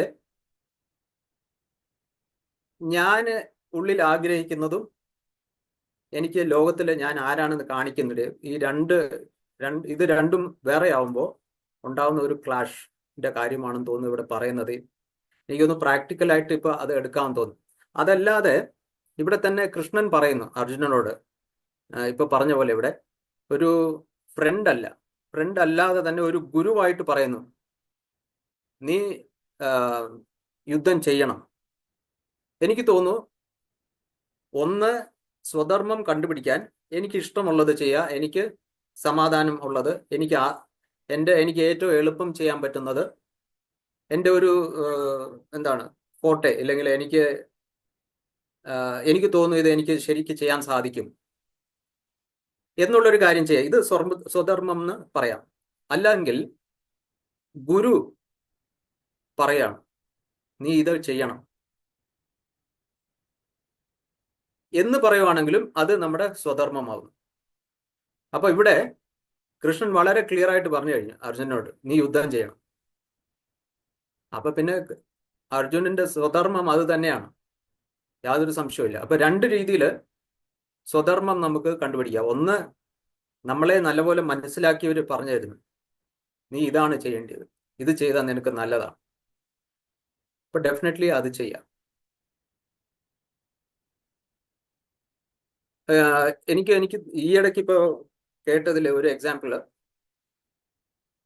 ഡോക്ടർ ദീപക് ചോപ്ര, എല്ലാവരും കേട്ട് കാണും, ഒരു വലിയൊരു ന്യൂറോ സയന്റിസ്റ്റ് ആണ്. അദ്ദേഹം മഹേഷ് യോഗയുടെ അടുത്ത് പോയപ്പോൾ ഈ ദീപക് ചോപ്ര ഒരു കള്ളു കുടിക്കുകയും ഡ്രഗ് ഇതൊക്കെ ആയിട്ട് ഈ ഒരു US സ്റ്റൈലിൽ വളരെ പണക്കാരൻ ന്യൂറോ സർജൻ, അങ്ങനെ ഒരു സ്ഥിതിയിലായിരുന്നു അദ്ദേഹം ഈ മഹേഷ് യോഗിയെ കണ്ടത്. അപ്പോൾ മഹേഷ് യോഗി പറഞ്ഞു, നീ ഇപ്പൊ ചെയ്യുന്ന കാര്യങ്ങളെല്ലാം വിട്ടു കളഞ്ഞിട്ട് നീ ധ്യാനം ചെയ്യുന്നു, നിനക്ക് അതാ പറ്റുന്നത്, നീ അങ്ങനെ വേണം ചെയ്യാൻ എന്ന് മഹേഷ് യോഗി പറഞ്ഞു. അപ്പൊ ദീപക് ചോപ്രയ്ക്ക് ഇതെന്താണ്, ഇപ്പൊ എനിക്ക് പിന്നെ ഞാൻ ചെയ്തുകൊണ്ടിരിക്കുന്നതെല്ലാം കളഞ്ഞിട്ട് ഇത്രയും വലിയ വലിയ കാര്യങ്ങളാണ് അദ്ദേഹം ചെയ്തുകൊണ്ടിരുന്നത്, അതെല്ലാം വിട്ടിട്ട് ഞാൻ ഇനിയും വെറും ധ്യാനം ചെയ്യാം, അതെങ്ങനെ പറ്റുമോ? ഒരു കൺഫ്യൂഷൻ ഉണ്ടായിരുന്നു. ഏതായാലും ഗുരു പറഞ്ഞതാണെന്ന് വിചാരിച്ച് കംപ്ലീറ്റ് ആയിട്ട് അത് വിട്ട് അതേപോലെ ചെയ്ത്, പിന്നെ ന്യൂറോ സർജറിയും ന്യൂറോ സയന്റിസ്റ്റും ഇതെല്ലാം ചേർത്ത് ഒരു ഓർഗനൈസേഷൻ ഉണ്ടാക്കി. അങ്ങനെ ഇപ്പൊ വേൾഡ് ഫേമസ് ആണ് അദ്ദേഹം, എല്ലാവർക്കും പലവർക്കും അദ്ദേഹത്തെ അറിയാം. എനിക്ക് അത് ഈ ഇടയ്ക്ക് കേട്ട ഒരു കാര്യമാണ്, അതുകൊണ്ട് സ്വധർമ്മം ചൂസ് ചെയ്യണമെങ്കിൽ ഒന്ന് എനിക്ക് ഇഷ്ടപ്പെട്ടതും അല്ലെങ്കിൽ ഗുരു പറഞ്ഞത്. ഹരി ഓം രാജേശ്വരി അക്ക. ഹരി ഓം. ഹരി ഓം അണ്ണ, ഹരി ഓം. എല്ലാവർക്കും ഞാന് ഇപ്പോഴാണിത് മനസ്സിലാക്കിയത് ഇങ്ങനെ പൊതു ചർച്ചയാണെന്ന്. എന്നാലും പങ്കെടുക്കാൻ പറ്റി, ഞാൻ കേൾക്കുന്നുണ്ടായിരുന്നു. ശരി അക്ക. അണ്ണ, എനിക്ക് തോന്നുന്നത് സ്വധർമ്മം എന്ന് പറഞ്ഞു കഴിഞ്ഞാൽ നമുക്ക് ഇഷ്ടപ്പെട്ട കാര്യകർമ്മങ്ങളാണോ? സ്വധർമ്മം എന്ന് പറഞ്ഞു കഴിഞ്ഞാൽ ഒരു വിദ്യാർത്ഥിക്ക് അവന്റെ ധർമ്മം എന്താണ്, അല്ലെങ്കിൽ ഒരു ഗൃഹസ്ഥന് അവന്റെ ധർമ്മം എന്താണ്, അവന് ഇഷ്ടം ഉള്ളതുപോലൊക്കെ ചെയ്യാൻ പറ്റുമോ? ഒരു ഗൃഹസ്ഥൻ ചെയ്യേണ്ടത് സ്വന്തം കുടുംബത്തെ ഉയർത്തുക, കുടുംബത്തിന് വേണ്ട കാര്യങ്ങൾ ശ്രദ്ധിക്കുക എന്നുള്ളതാണ് പ്രാഥമികമായിട്ട് അയാൾ ചെയ്യേണ്ടത് എന്നാണ് എനിക്ക് തോന്നുന്നത്. അല്ലാതെ കുടുംബത്തിനെ വിട്ടിട്ട് എനിക്ക് വേറെയാണ് ഇഷ്ടം എന്ന് പറഞ്ഞ് അയാൾ പോയാൽ അയാളുടെ സ്വധർമ്മമാകൂ അല്ല. അപ്പം ധർമ്മം എന്താണെന്നുള്ളത് നമ്മൾ ആദ്യം മനസ്സിലാക്കണം. ഓരോരുത്തർക്കും അവരവരുടെ സ്ഥാനത്ത്, ഓരോ സ്ഥാനത്ത് നിൽക്കുമ്പോൾ ഓരോരുത്തർക്കും അവരവരുടേതായിട്ടുള്ള ധർമ്മങ്ങളുണ്ട്. ഒരു ഓഫീസിലെ ഹെഡായിട്ടിരിക്കുമ്പോൾ അദ്ദേഹത്തിന് അവിടെ ചില ധർമ്മങ്ങളുണ്ട്. ഒരു കുടുംബനാഥനായിട്ടിരിക്കുമ്പം അവിടുത്തെ ധർമ്മമാണ് അദ്ദേഹം പാലിക്കേണ്ടത്. ഓഫീസിൽ ഇരുന്നിട്ട് കുടുംബനാഥന്റെ ധർമ്മം പാലിക്കുക എന്ന് പറഞ്ഞു കഴിഞ്ഞാൽ അതല്ല. ഇപ്പൊ ഓഫീസിലിരിക്കുമ്പോൾ ആ കാര്യങ്ങൾ മാത്രമേ ആകാവൂ. കുടുംബം അങ്ങോട്ട് എടുക്കാൻ പാടില്ല. വീട്ടിൽ വരുമ്പം ഓഫീസ് കൊണ്ടുവരാൻ പാടില്ല. കുടുംബത്തിലെ കർമ്മം അദ്ദേഹം ചെയ്തിരിക്കണം.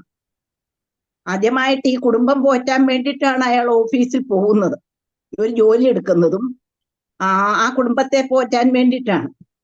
അപ്പൊ ആദ്യം അയാളുടെ ധർമ്മം ഗൃഹസ്ഥനാണെങ്കിൽ ആ കുടുംബത്തെ എല്ലാ വിധത്തിലും സംരക്ഷിക്കുക എന്നുള്ളതാണ്.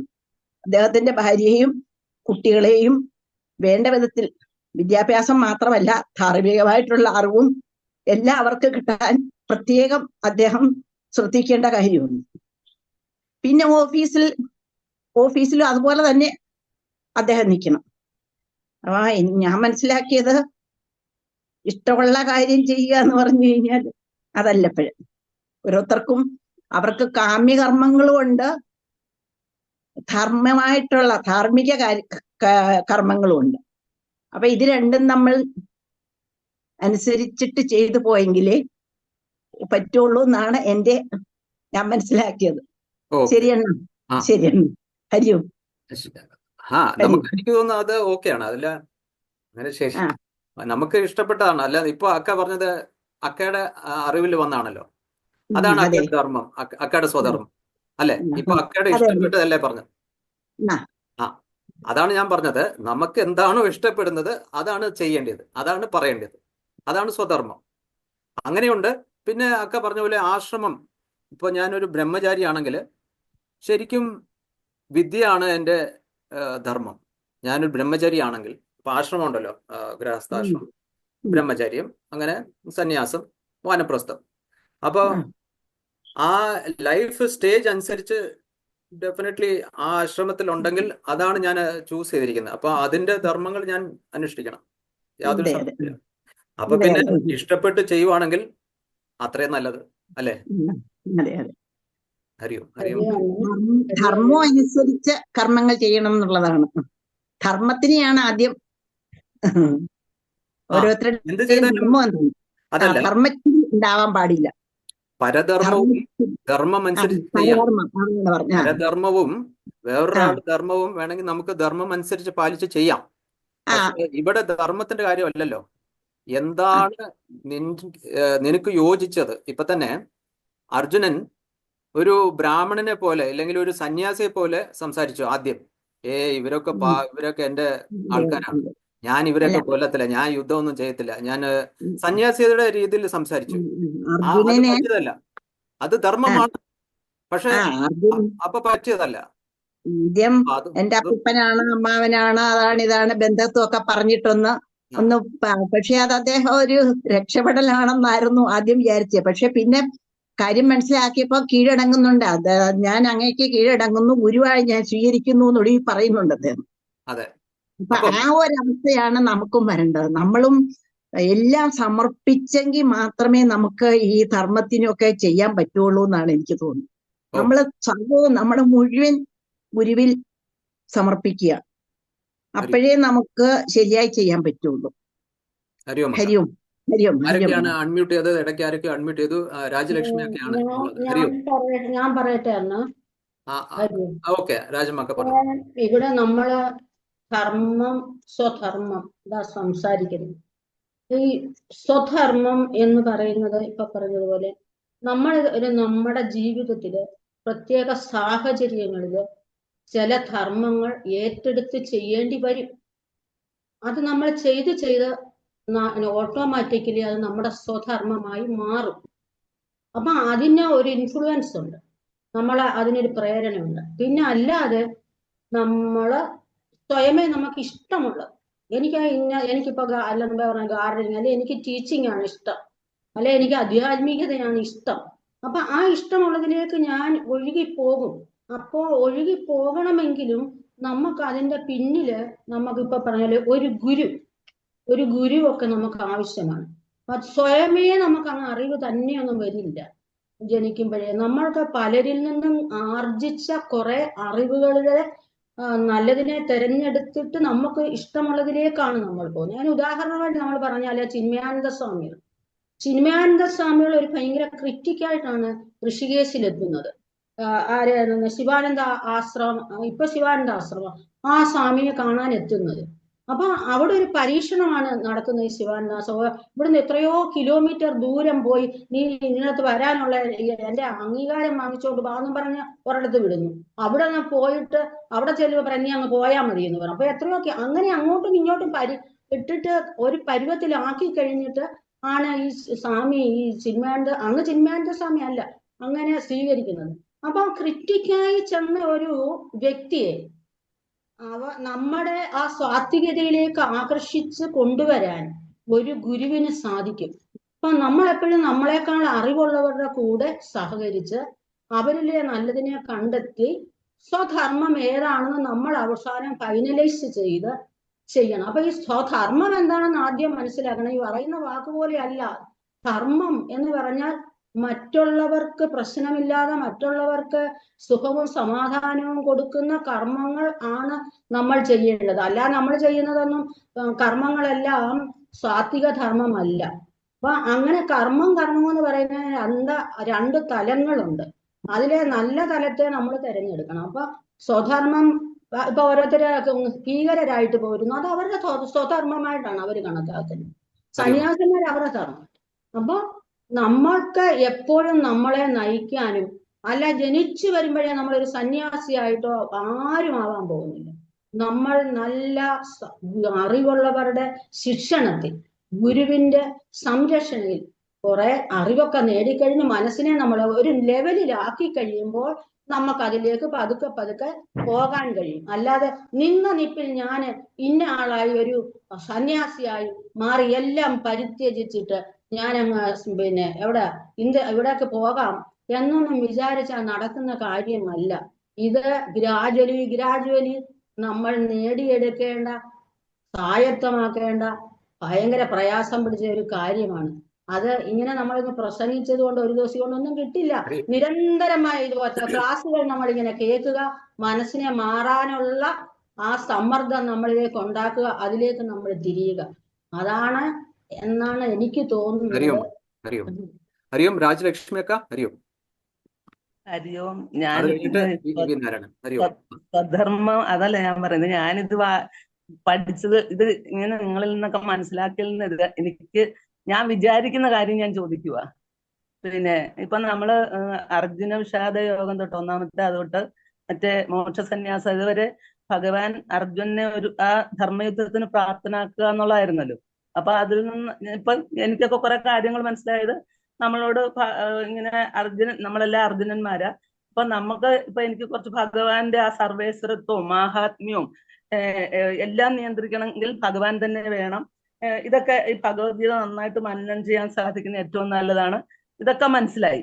നമ്മളെ നേരം ഇപ്പൊ എല്ലാം സ്ഥിരചിത്തനോ എന്തുവാ അത്, പിന്നെ നിഷ്കാമകർമ്മം, പിന്നെ ഈ ഇപ്പം പറഞ്ഞ സ്വധർമ്മം, ഈ സ്വധർമ്മമോ നിഷ്കാമകർമ്മമോ ഒക്കെ നമുക്ക് സാധിക്കും, കുറച്ചൊക്കെ സാധിക്കും. നിഷ്കാമകർമ്മം അത്രയൊന്നും പറ്റത്തൊന്നുമില്ല. പിന്നെ ഇങ്ങനെ കുറെ കാര്യങ്ങൾക്ക് നമുക്ക് ചെയ്യാൻ പറ്റും.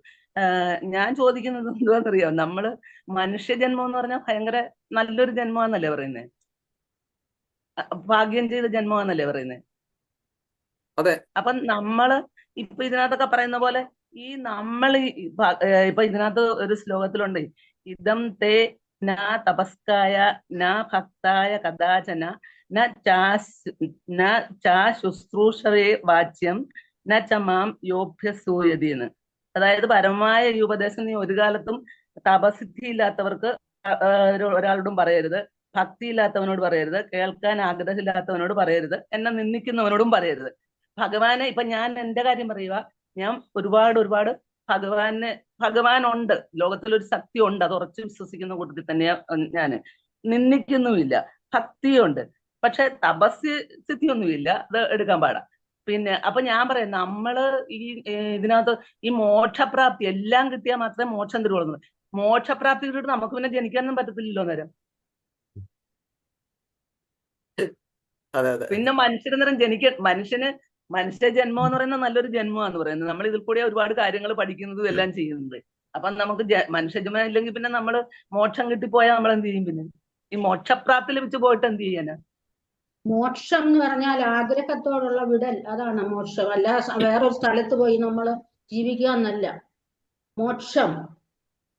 അതാണ് നമ്മളെ എല്ലാ ആഗ്രഹങ്ങളും വിടുക, അതിൽ നിന്നുണ്ടാകുക സന്തോഷം ഉണ്ടാകുക, അതാണ് മോക്ഷം. ഹരിയോമക്ക. ഇനി അടുത്തത് ഇ.വി. നാരായണൻ. ഹരിയോ.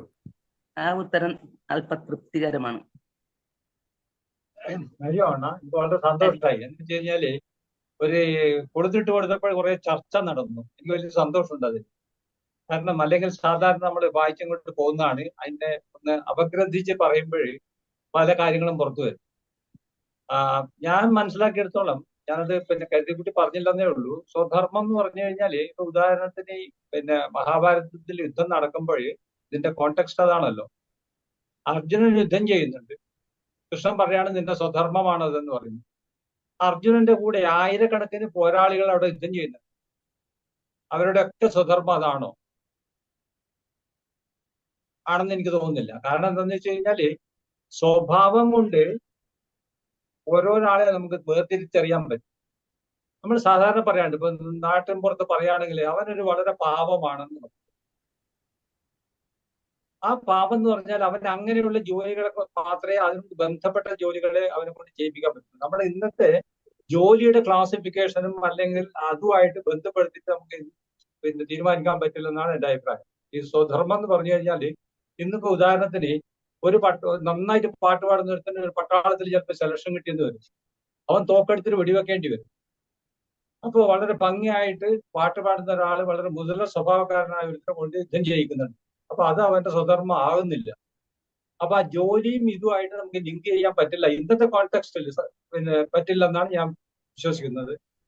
അർജുനന്റെ സ്വഭാവം എന്ന് വെച്ച് കഴിഞ്ഞാല് അത് ആ മനസ്സിന്റെ സ്വഭാവം മാത്രമല്ല, അത് വംശത്തിന്റെ കൂടെ ഗുണം ചേർത്തിട്ടാണ് ഇവിടെ സ്വധർമ്മം എന്ന് ഉദ്ദേശിക്കുന്നത്. അപ്പൊ അത് ജോലിയുടെ മാത്രമല്ല.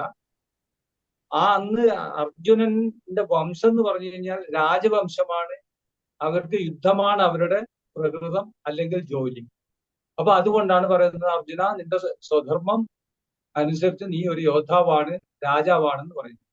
അതുകൊണ്ട് എല്ലാവരും അന്ന് യുദ്ധം ചെയ്യുന്നവരൊക്കെ ഇത് ചെയ്യുന്ന സ്വഭാവക്കാരല്ല, അതുകൊണ്ട് അവരുടെ സ്വധർമ്മം യുദ്ധമല്ല.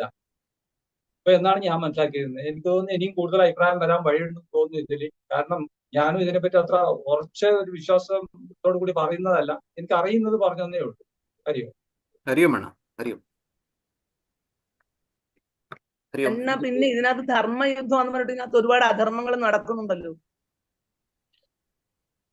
എന്താക്ക അധർമ്മങ്ങൾ നടക്കുന്നുണ്ട്? ധർമ്മയുദ്ധമാണ് ഭാരത യുദ്ധം എന്ന് പറഞ്ഞിട്ട് അതിനകത്ത് ഒരുപാട് അധർമ്മങ്ങൾ നടക്കുന്നുണ്ടല്ലോ. ഓക്കെ,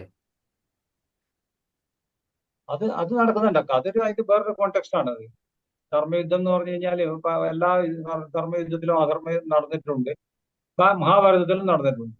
അശ്വത്ഥാമാവിന്റെ ഇതും പിന്നെ ചെയ്തികള് ഇതൊക്കെ അധർമ്മത്തിൽ പലതും ഉണ്ട്. അങ്ങനെയുള്ള കോണ്ടെക്സ്റ്റ് മഹാഭാരതത്തിൽ അധർമ്മം ഇപ്പൊ തന്നെ അതാ ഇപ്പൊ ഒരു യുദ്ധം ചെയ്യുന്നത് തന്നെ പലർക്കും അധർമ്മമായിട്ട് തോന്നും. യുദ്ധം ചെയ്യുന്നത് തന്നെ എന്തിനാണ് ചുമ്മാ കൊല്ലുന്നത്, അധർമ്മമായിട്ട് ചോദിക്കും. അപ്പൊ പിന്നെ യുദ്ധത്തില് എന്താണ് ധർമ്മം എന്ന് നമ്മളല്ലേ ഓരോരുത്തർ രണ്ടുപേരും ആരാണോ വഴക്കിടുന്നത് അവര് നിശ്ചയിക്കും. ഇപ്പൊ കൃഷ്ണൻ വളരെ വ്യക്തമായിട്ട് പറഞ്ഞിട്ടുണ്ട്, അധർമ്മം ചെയ്യുന്നവരോട് അധർമ്മം തന്നെ ചെയ്യണം. അല്ലാതെ എവിടെയും ഇവിടെ അടിച്ചു കഴിഞ്ഞാൽ ഇപ്പുറത്ത് കാണിക്കണമെന്നൊന്നും കൃഷ്ണൻ പറഞ്ഞിട്ടില്ല. അപ്പോൾ ഇപ്പൊ നമുക്ക് ഒന്നിട്ട് തന്നാൽ രണ്ടെണ്ണം അങ്ങോട്ട് കൊടുക്കണം എന്നാണ് നമ്മുടെ പരമ്പര. അപ്പൊ അതുകൊണ്ട് യാതൊരു അധർമ്മം അങ്ങനെ നോക്കിക്കഴിഞ്ഞാൽ യാതൊരു അധർമ്മവും ചെയ്തിട്ടില്ല. ഇപ്പോ 100 തെറ്റ് ചെയ്ത് 100ാമത്തെ തെറ്റിന് കഴിഞ്ഞാൽ നിന്നെ ഞാൻ വകവരുത്തും എന്ന് പറഞ്ഞു കൃഷ്ണൻ. അതേപോലെ ചെയ്തു. അതേപോലെ യുദ്ധത്തിൽ തെറ്റുകൾ ചെയ്തവരോടൊക്കെ അവരുടെ ശിക്ഷ കൊടുക്കണം, അത് തന്നെ ചെയ്യണം. എനിക്ക് തോന്നുന്നു സ്വധർമ്മം ഏതായാലും വി നാരായണൻ പറഞ്ഞ പോലെ നമ്മുടെ എല്ലാ ഓപ്പൺ ഡിസ്കഷന്റെ മെയിൻ തീം തന്നെ അതായി. ചെറിയൊരു കാര്യം കൂടെ പറഞ്ഞ് നമുക്ക് നിർത്തേണ്ടി വരും. ഒരു 4 മിനിറ്റ് കൂടെ ഉള്ളൂ. ആർക്കെങ്കിലും ഗിരിജാക്ക 1 മിനിറ്റ്. ഹരിയോ. അത് അധർമ്മത്തിന്റെ കാര്യം പറഞ്ഞപ്പോഴാണ് എനിക്ക് ഒരു കാര്യം മനസ്സിലിങ്ങനെ തോന്നിയത്. അതായത് ഈ യുദ്ധം ഉണ്ടാകുന്നതിന് മുമ്പത്തെ കാര്യം ഒന്ന് ആലോചിച്ചു നോക്കിയാല് തീർച്ചയായിട്ടും ആ യുദ്ധം അവിടെ അനിവാര്യമാണെന്ന് വരും. അത് ധർമ്മയുദ്ധമാണെന്നും വരും. കാരണം ആദ്യം തന്നെ കൗരവരും പാണ്ഡവരും ആയിരിക്കുന്ന സമയത്ത് തെറ്റായ രീതിയിൽ ചൂതുകളിയിൽ തോൽപ്പിച്ചു. അതുപോലെ തന്നെ അരക്കില്യത്തിന് തീ വെച്ച് ഇവരെ കൊല്ലാൻ വേണ്ടി അരക്കില്യത്തിന് തീ വെച്ചു. എന്നാൽ വിതുരരുടെ ബുദ്ധിപരമായ നീക്കത്തോടു കൂടി അവര് ഗംഗാനദിയിലേക്ക് ആ ഗുഹയിലൂടെ രക്ഷപ്പെട്ടു. അതുപോലെ തന്നെ ഈ യുദ്ധത്തിൽ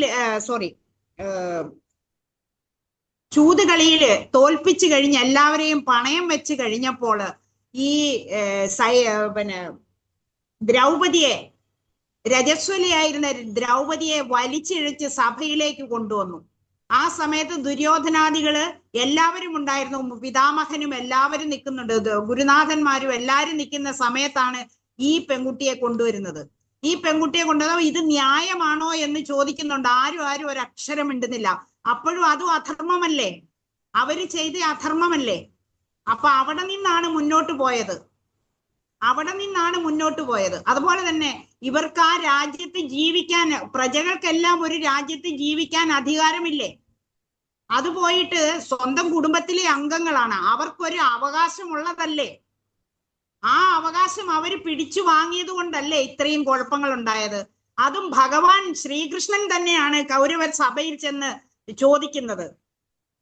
ഈ പകുതി രാജ്യം കൊടുക്കാൻ പറഞ്ഞു, സമ്മതിക്കുകയില്ല. വീണ്ടും 5 ദേശം കൊടുക്കാൻ പറഞ്ഞു, സമ്മതിക്കുകയില്ല, കൊടുക്കില്ല. 5 വീടെങ്കിലും കൊടുക്കാൻ പറയുന്നു, സമ്മതിക്കുകയില്ല. 1 വീടെങ്കിലും കൊടുക്കാൻ പറയുന്നു, സൂചി കുത്താൻ ഇടം കൊടുക്കില്ല എന്നാണ് അവിടെ പറയുന്നത്. അപ്പോഴാണ് അവിടെ പ്രശ്നമാവുകയും യുദ്ധമുണ്ടാവുകയും ചെയ്യുന്നത്. ഞാൻ അധർമ്മം പറഞ്ഞതുകൊണ്ട്, അധർമ്മം എന്നൊരു വാക്ക് പറഞ്ഞതുകൊണ്ട് പറഞ്ഞതാണ്. അപ്പൊ ഇവരുടെ ഭാഗത്ത് ധർമ്മം ഉണ്ടായിരുന്നു. പിന്നെ ധർമ്മം മാറി അധർമ്മത്തിലേക്ക് പോയപ്പോ കുറെയൊക്കെ ഇവർക്കും ഉണ്ടായിട്ടുണ്ട്. പക്ഷെ ഫസ്റ്റ് മുൻതൂക്കം ഇവിടെയാണ്. അധർമ്മം കൂടുതൽ അനുഭവിച്ചത് പാണ്ഡവരുടെ പക്ഷത്താണ്. അതുകൊണ്ടാണ് ഭഗവാൻ മാത്രമാണ് പാണ്ഡവരുടെ പക്ഷത്തും ഭഗവാന്റെ ആയുധം സഹിതം ദുര്യോധനാദികളുടെ കൂട്ടത്തിലും ആയിരുന്നു ഉണ്ടായിരുന്നത്. ഹരിയോം അക്ക. ഹരിയോം. ഹരിയോം. ഹരിയോമണ്ണ. ഹരിയോം അണ്ണ പറഞ്ഞോളൂ. എന്നാ ഇത് പിന്നെ ഇതിൽ തന്നെ ഭഗവത്ഗീതയിൽ തന്നെ പിന്നെ എന്റെ ഓർമ്മയില് അധ്യായം 3 എനിക്കൊന്ന് 35 തോന്നുന്നു. അവിടെ ക്ലിയർ ആയിട്ട് പറയുന്നുണ്ട് അവരവരുടെ ധർമ്മം എന്താണെന്ന്. അതിൽ പറയുന്നത് എന്താന്ന് വെച്ച് കഴിഞ്ഞാല്, നിങ്ങളുടെ യുദ്ധം ചെയ്യുക, അർജുനോട് പറയാണ് യുദ്ധം ചെയ്യുന്നത് നിന്റെ ധർമ്മമാണ്. അപ്പൊ ഞാൻ നേരത്തെ പറഞ്ഞ പോലെ ഈ ധർമ്മം എന്ന് പറഞ്ഞു കഴിഞ്ഞാൽ വെറും ഡ്യൂട്ടി അല്ല, അത് ആ ജനനത്തോട് അല്ലെങ്കിൽ ആ വംശത്തോട് ബന്ധപ്പെട്ടതാണ്. 2 അവർക്ക് നിയോഗിക്കപ്പെട്ട ജോലിയോട് ബന്ധപ്പെട്ടതും കൂടെയാണ്. അപ്പൊ അതുകൊണ്ട് പറയാണ് നിന്റെ ധർമ്മം, ഇപ്പൊ അർജുന്റെ ധർമ്മമാണെന്ന് വെച്ചാൽ യോദ്ധാവാണ്, യുദ്ധം ചെയ്യുകയാണ്. ഇപ്പൊ അന്ന് 3ാമത്തെ ചാപ്റ്ററിൽ എന്താ പറയുന്നതെന്ന് വെച്ച് കഴിഞ്ഞാല്, പരധർമ്മം നന്നായി ചെയ്യുന്നതിനേക്കാളും ഉത്തമമാണ് സ്വധർമ്മം ഇംപെർഫെക്ഷനോട് കൂടി എന്ന് വെച്ച് കഴിഞ്ഞാൽ അത്രയും കൃത്യമായിട്ട് അല്ലെങ്കിൽ കൂടി ചെയ്യുന്നതാണ് ഉത്തമം എന്നാണ് പറയുന്നത്. നീ നിന്റെ ധർമ്മത്തിൽ ചെയ്ത് നീ മരിച്ചാലും ഉത്തമമാണ് നീ പരധർമ്മത്തിൽ ചെയ്ത് ജയിച്ചാലെന്നാണ് പറയുന്നത്. അപ്പോ ഓരോരാളുടെ ധർമ്മം എന്ന് വെച്ച് കഴിഞ്ഞാൽ അവരുടെ സ്വഭാവത്തിനോടും വംശത്തോടും സൊസൈറ്റിയിലുള്ള സ്ഥാനത്തിനോടും ബന്ധപ്പെട്ടെന്നാണ് പറയുന്നത്. അങ്ങനെയാണ് ഒരു സ്വധർമ്മം നിശ്ചയിക്കുന്നത്. അല്ലാതെ ജസ്റ്റ് ഒരു ഇന്ന ജോലിയിലായതുകൊണ്ട് അവൻ അത് തന്നെ ചെയ്തിരിക്കണം എന്ന് പറയുന്നതല്ല എന്നാണ് എന്റെ അന്ന് നമ്മൾ ചർച്ച ചെയ്തപ്പോൾ അങ്ങനെ പറഞ്ഞു എന്നാണ് എന്റെ ഓർമ്മ. ഹരിയോം വേണം. ഏകദേശം സമയം കഴിഞ്ഞിരിക്കുന്നു. പക്ഷെ ആർക്കെങ്കിലും സംസാരിക്കണമെങ്കിൽ അൺമ്യൂട്ട് ചെയ്താൽ വിളിക്കാം. ഒരു 5 മിനിറ്റ് കൂടെ വേണമെങ്കിൽ എക്സ്റ്റെൻഡ് ചെയ്യാം. പക്ഷെ ഓരോരോ മിനിറ്റ് കൂടുതൽ എടുക്കരുത്. ഹരിയോം സരോജിനിയൊക്കെ. അണ്ണാ, ഈ ധർമ്മം ജയിക്കാൻ വേണ്ടിയാണ് യുദ്ധം ചെയ്യുന്നതെങ്കിൽ ലക്ഷ്യമാണ് പ്രധാനം, മാർഗമല്ല. അതിന് ഏത് മാർഗവും ഉപയോഗിക്കാം എന്നാണ് ശരിക്കും ഭാരത യുദ്ധത്തിൽ പറയുന്നത്. കുറച്ച് അധർമ്മമൊക്കെ ചെയ്യേണ്ടി വന്നാൽ പോലും നമ്മളുടെ ലക്ഷ്യം ധർമ്മയുദ്ധത്തെ ജയിക്കുക എന്നുള്ളതാണ്. അപ്പൊ ധർമ്മയുദ്ധത്തെ ജയിക്കുന്നതിന് വേണ്ടി കുറച്ച് ചില ചെറിയ അധർമ്മങ്ങൾ ചെയ്തിട്ടുണ്ടെങ്കിൽ അത് ലക്ഷ്യസ്ഥാനത്തേക്ക് എത്താൻ വേണ്ടിയാണെങ്കിൽ ആ മാർഗം ആണ് പ്രധാനം. ആ മാർഗം അത് നോക്കേണ്ടതില്ല, ലക്ഷ്യമാണ് പ്രധാനം എന്നാണ് ഭഗവാൻ പറഞ്ഞിട്ടുള്ളത്. ഹരിയോം.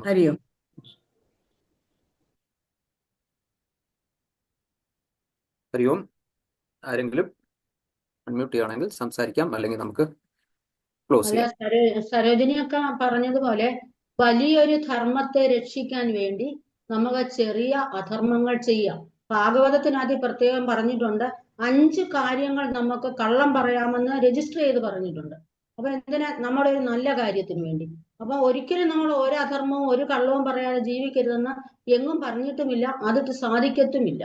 അപ്പം വലിയ ധർമ്മത്തിന് വേണ്ടി ചെറിയ അധർമ്മം ചെയ്തതൊരു തെറ്റായിട്ട് നമുക്ക് കണക്കാക്കാൻ പറ്റില്ല. ഹരിയോം. അപ്പോൾ എന്നാ അങ്ങനെയാണെങ്കിൽ നമ്മൾ 21ാമത്തെ ബാച്ചിന് വേണ്ടി കുറച്ച് അഡ്വർടൈസ്മെന്റിൽ കുറെ കള്ളം അടിച്ചിറക്കാം. ഹരിയോം. ശരി, നമുക്ക് സ്വധർമ്മം പിന്നെ പല കാര്യങ്ങളും നമ്മൾ ഇവിടെ ചർച്ച ചെയ്തു. ഞാൻ ഒരു സംശയം കൂടി ചോദിച്ചിട്ട്, പിന്നെ നമ്മളിപ്പോ രാമായണത്തിൽ തന്നെ ശ്രീരാമന്റെ ഭയങ്കര ഭക്തനായിരുന്നു ബാലി. എന്നിട്ട് ആ പാവം ബാലിയെ സുഗ്രീവ ബാലി ഇതാണെങ്കിലും ആ ബാലിയെ ശ്രീരാമനെ ഒളിയമ്പ ഇത് കൊന്നത്. നല്ല ചോദ്യം. അതും ഇത് തന്നെയാണ്. അതും സംഭവം ഇത് തന്നെയാണ്. ധർമ്മത്തെ രക്ഷിക്കാൻ വേണ്ടിയിട്ടാണ് അങ്ങനെ ചെയ്തത്. ആയിക്കോട്ടെ. അപ്പൊ നമുക്ക് എനിക്ക് തോന്നുന്നു എനിക്ക് തോന്നുന്നു നമ്മള് രാമായണം എടുക്കുമ്പോ താരയോട് രാമൻ എക്സ്പ്ലെയിൻ ചെയ്യുന്നുണ്ട് എന്തിനാണ് അങ്ങനെയൊക്കെ. അപ്പൊ അത് നമുക്ക് ഇവിടെ എക്സ്പേർട്സ് ഉണ്ട്. സരോജിനിയൊക്കെ പലരും നമ്മുടെ വസന്ത ശിബിരത്തിലൊക്കെ അല്ല ബാലഗോകുലത്തില് എടുത്തതാണ്. ഹരിയോമണ്ണ, ഒരു കാര്യം കൂടി പറയാം. ഈ 18ാമത്തെ അധ്യായത്തിലെ 3 ശ്ലോകങ്ങൾ വളരെ പ്രധാനപ്പെട്ടതാണ്. ഗീതാസാരമാണ്. അത് ബുദ്ധ്യാ വിശുദ്ധയാ യുക്തോ ധൃത്യാത്മാനം നിയമ്യച. അതായത് 51, 52, 53 എന്നീ ശ്ലോകങ്ങൾ വളരെ പ്രധാനപ്പെട്ടതാണ്. എന്ന് പറഞ്ഞാല് അതിന്റെ അർത്ഥം നമ്മൾ എല്ലാവരും ഉൾക്കൊള്ളണം എന്നുള്ളതാണ്. അതിനിർമ്മലമായ ബുദ്ധിയോടുകൂടി ധൈര്യത്തോടെ മനസ്സിനെ നിയന്ത്രിച്ച് ശബ്ദാദി വിഷയങ്ങളെ ത്യജിച്ച് രാഗദ്വേഷങ്ങൾ ഉപേക്ഷിച്ച് ഏകാന്ത സ്ഥലത്ത് നിവസിച്ച് മിതാഹാരനായി മനോവാക്കായങ്ങൾ സ്വാധീനപ്പെടുത്തി എല്ലായ്പ്പോഴും ധ്യാനയോഗ തൽപരനായി നല്ലപോലെ വൈരാഗ്യം പ്രാപിച്ച് അഹങ്കാരം, ബലം, ദർപ്പം, കാമം, ക്രോധം മുതലായവയെ പൂർണ്ണമായി വിട്ടുകളഞ്ഞ് മമത്വവർജിതനായി ശാന്തനായിരിക്കുന്നവൻ ബ്രഹ്മസാക്ഷാത്കാരത്തെ പ്രാപിക്കുന്നു എന്ന് പറയുന്നുണ്ട്. അപ്പോ സ്വധർമ്മത്തെയൊക്കെ ബന്ധപ്പെടുത്തി ഇതിനെയൊക്കെ നമുക്ക് വ്യാഖ്യാനിക്കാവുന്നതാണ്. അതുപോലെ ഒരാളെ പോലെ മറ്റൊരാൾക്ക് ചെയ്യാൻ കഴിയില്ല കേട്ടോ. അയാൾക്ക് മാത്രമേ അത് ചെയ്യാൻ കഴിയുള്ളൂ, മറ്റൊരാൾക്ക് വേറൊരു തരത്തിലേ ചെയ്യാൻ കഴിയുള്ളൂ. പിന്നെ സംസാര സമുദ്രത്തെ കടക്കുന്നവൻ ഇതാണ് വഴി. സാധനങ്ങൾ ഒന്നൊന്നായി അഭ്യസിച്ച് ദൈവീ സമ്പത്ത് നേടി തന്റെ രക്തത്തിൽ അലിയിച്ചു ചേർത്ത് സ്വയം ആത്മസ്വരൂപമായി ഭാവന ചെയ്യുന്നവൻ മോക്ഷപദം തീർച്ചയായും പോകുന്നതാണ് എന്നിവിടെ പറയുന്നുണ്ട്. അപ്പൊ ആ 3 ശ്ലോകം വളരെ പ്രധാനപ്പെട്ടതാണ്. എല്ലാ ശ്ലോകവും വളരെ പ്രധാനപ്പെട്ട, എന്നാലും ഇതിന്റെ സാരം ഈ 3 ശ്ലോകത്തിൽ അടങ്ങിയിരിക്കുന്നു എന്നൊന്ന് ഓർമ്മിപ്പിച്ചതാ. ഹരിയോ ഹരിയും ഹരിയും. അപ്പൊ നമുക്ക് ക്ലോസ് ചെയ്യാം. സ്വധർമ്മത്തിനെ കുറിച്ചാണ് നമ്മൾ കൂടുതൽ ഇന്ന് ചർച്ച ചെയ്തത്. ഏതായാലും നമുക്കെല്ലാവർക്കും അറിയുന്ന പോലെ നരേന്ദ്രമോദി ആദ്യം സന്യാസം എടുക്കാനായിട്ട് രാമകൃഷ്ണ മഠത്തിൽ പോയി ചേർന്നതായിട്ടും അവിടുത്തെ സ്വാമിജി പറഞ്ഞു, സന്യാസമല്ല ചെയ്യേണ്ടത്, സന്യാസിയല്ല ആവേണ്ടത്, എനിക്ക് വേറെ വഴിയുണ്ട് എന്ന് പറഞ്ഞു കൊടുത്ത് നമുക്ക് എല്ലാവർക്കും അറിയാം ഇപ്പോൾ എങ്ങനെയാണ് നമ്മുടെ രാജ്യം പോകുന്നതും നമ്മുടെ രാജ്യത്തിന്റെ കാര്യങ്ങളൊക്കെ. അപ്പൊ എനിക്ക് തോന്നുന്നു, ഒന്നി നമുക്ക് ഇഷ്ടപ്പെട്ടത് ചെയ്യാം. ഇഷ്ടപ്പെട്ടതെന്ന് പറഞ്ഞാല് വെറുതെ എന്തെങ്കിലും ചെയ്യാനൊന്നല്ല.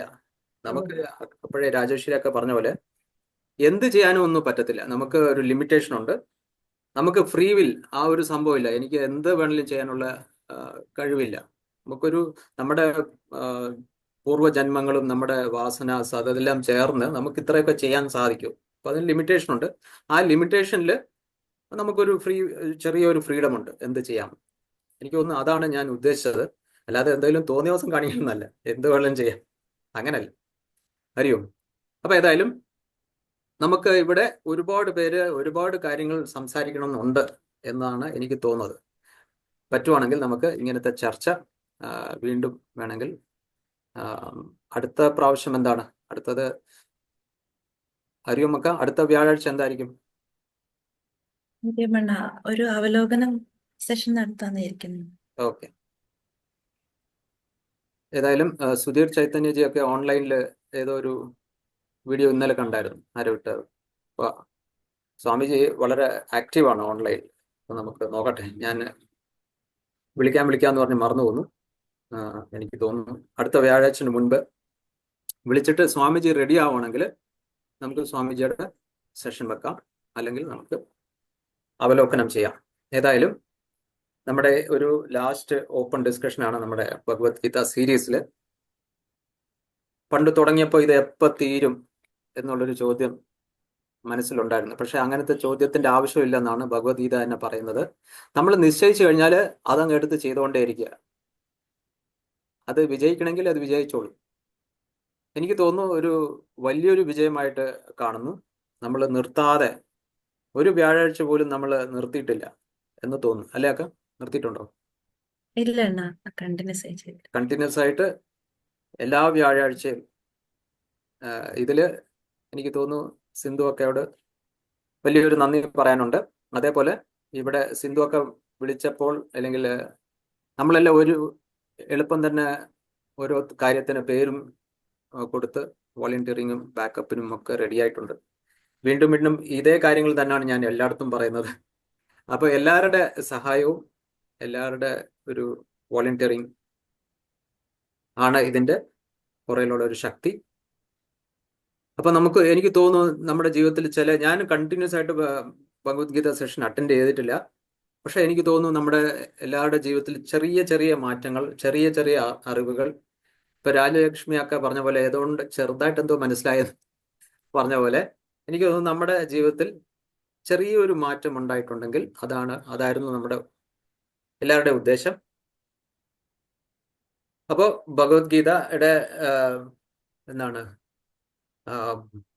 വ്യാഖ്യാനം അല്ലെങ്കിൽ അത് പഠിക്കുന്നത് ഇവിടെ പൂർണ്ണമാകുന്നില്ല. നമ്മുടെ ഇനിയും ഇത് കൂടുതൽ പഠിക്കാനുണ്ട്, മനസ്സിലാക്കാനുണ്ട്. അപ്പൊ നമുക്ക് വരുന്ന ദിവസങ്ങളിൽ ഇതിനെക്കുറിച്ച് ചർച്ച അവലോകനമൊക്കെ നടത്താം. അപ്പൊ എല്ലാവർക്കും ഈ ഭഗവത്ഗീത സീരീസ് പങ്കുചേർന്ന എല്ലാവർക്കും സമിതിയുടെ പേരിലും എൻ്റെ പേരിലും എല്ലാവരുടെ പേരിലും നന്ദി അറിയിക്കുന്നു. ഹരിയും. ഇനി നമുക്ക് ശാന്തി മന്ത്രം ചൊല്ലി പൂർണ്ണമാക്കാം. എല്ലാവരും നേരെ ഇരിക്കാം. കൈകൾ നമസ്കാര സ്ഥിതി. ഓം സർവേ ഭവന്തു സുഖിനഃ, സർവേ സന്തു നിരാമയ, സർവേ ഭദ്രാണി പശ്യന്തു, മാ കശ്ചിത് ദുഃഖഭാഗ് ഭവേത്. ഓം ശാന്തി ശാന്തി ശാന്തി. ഹരി ഓം.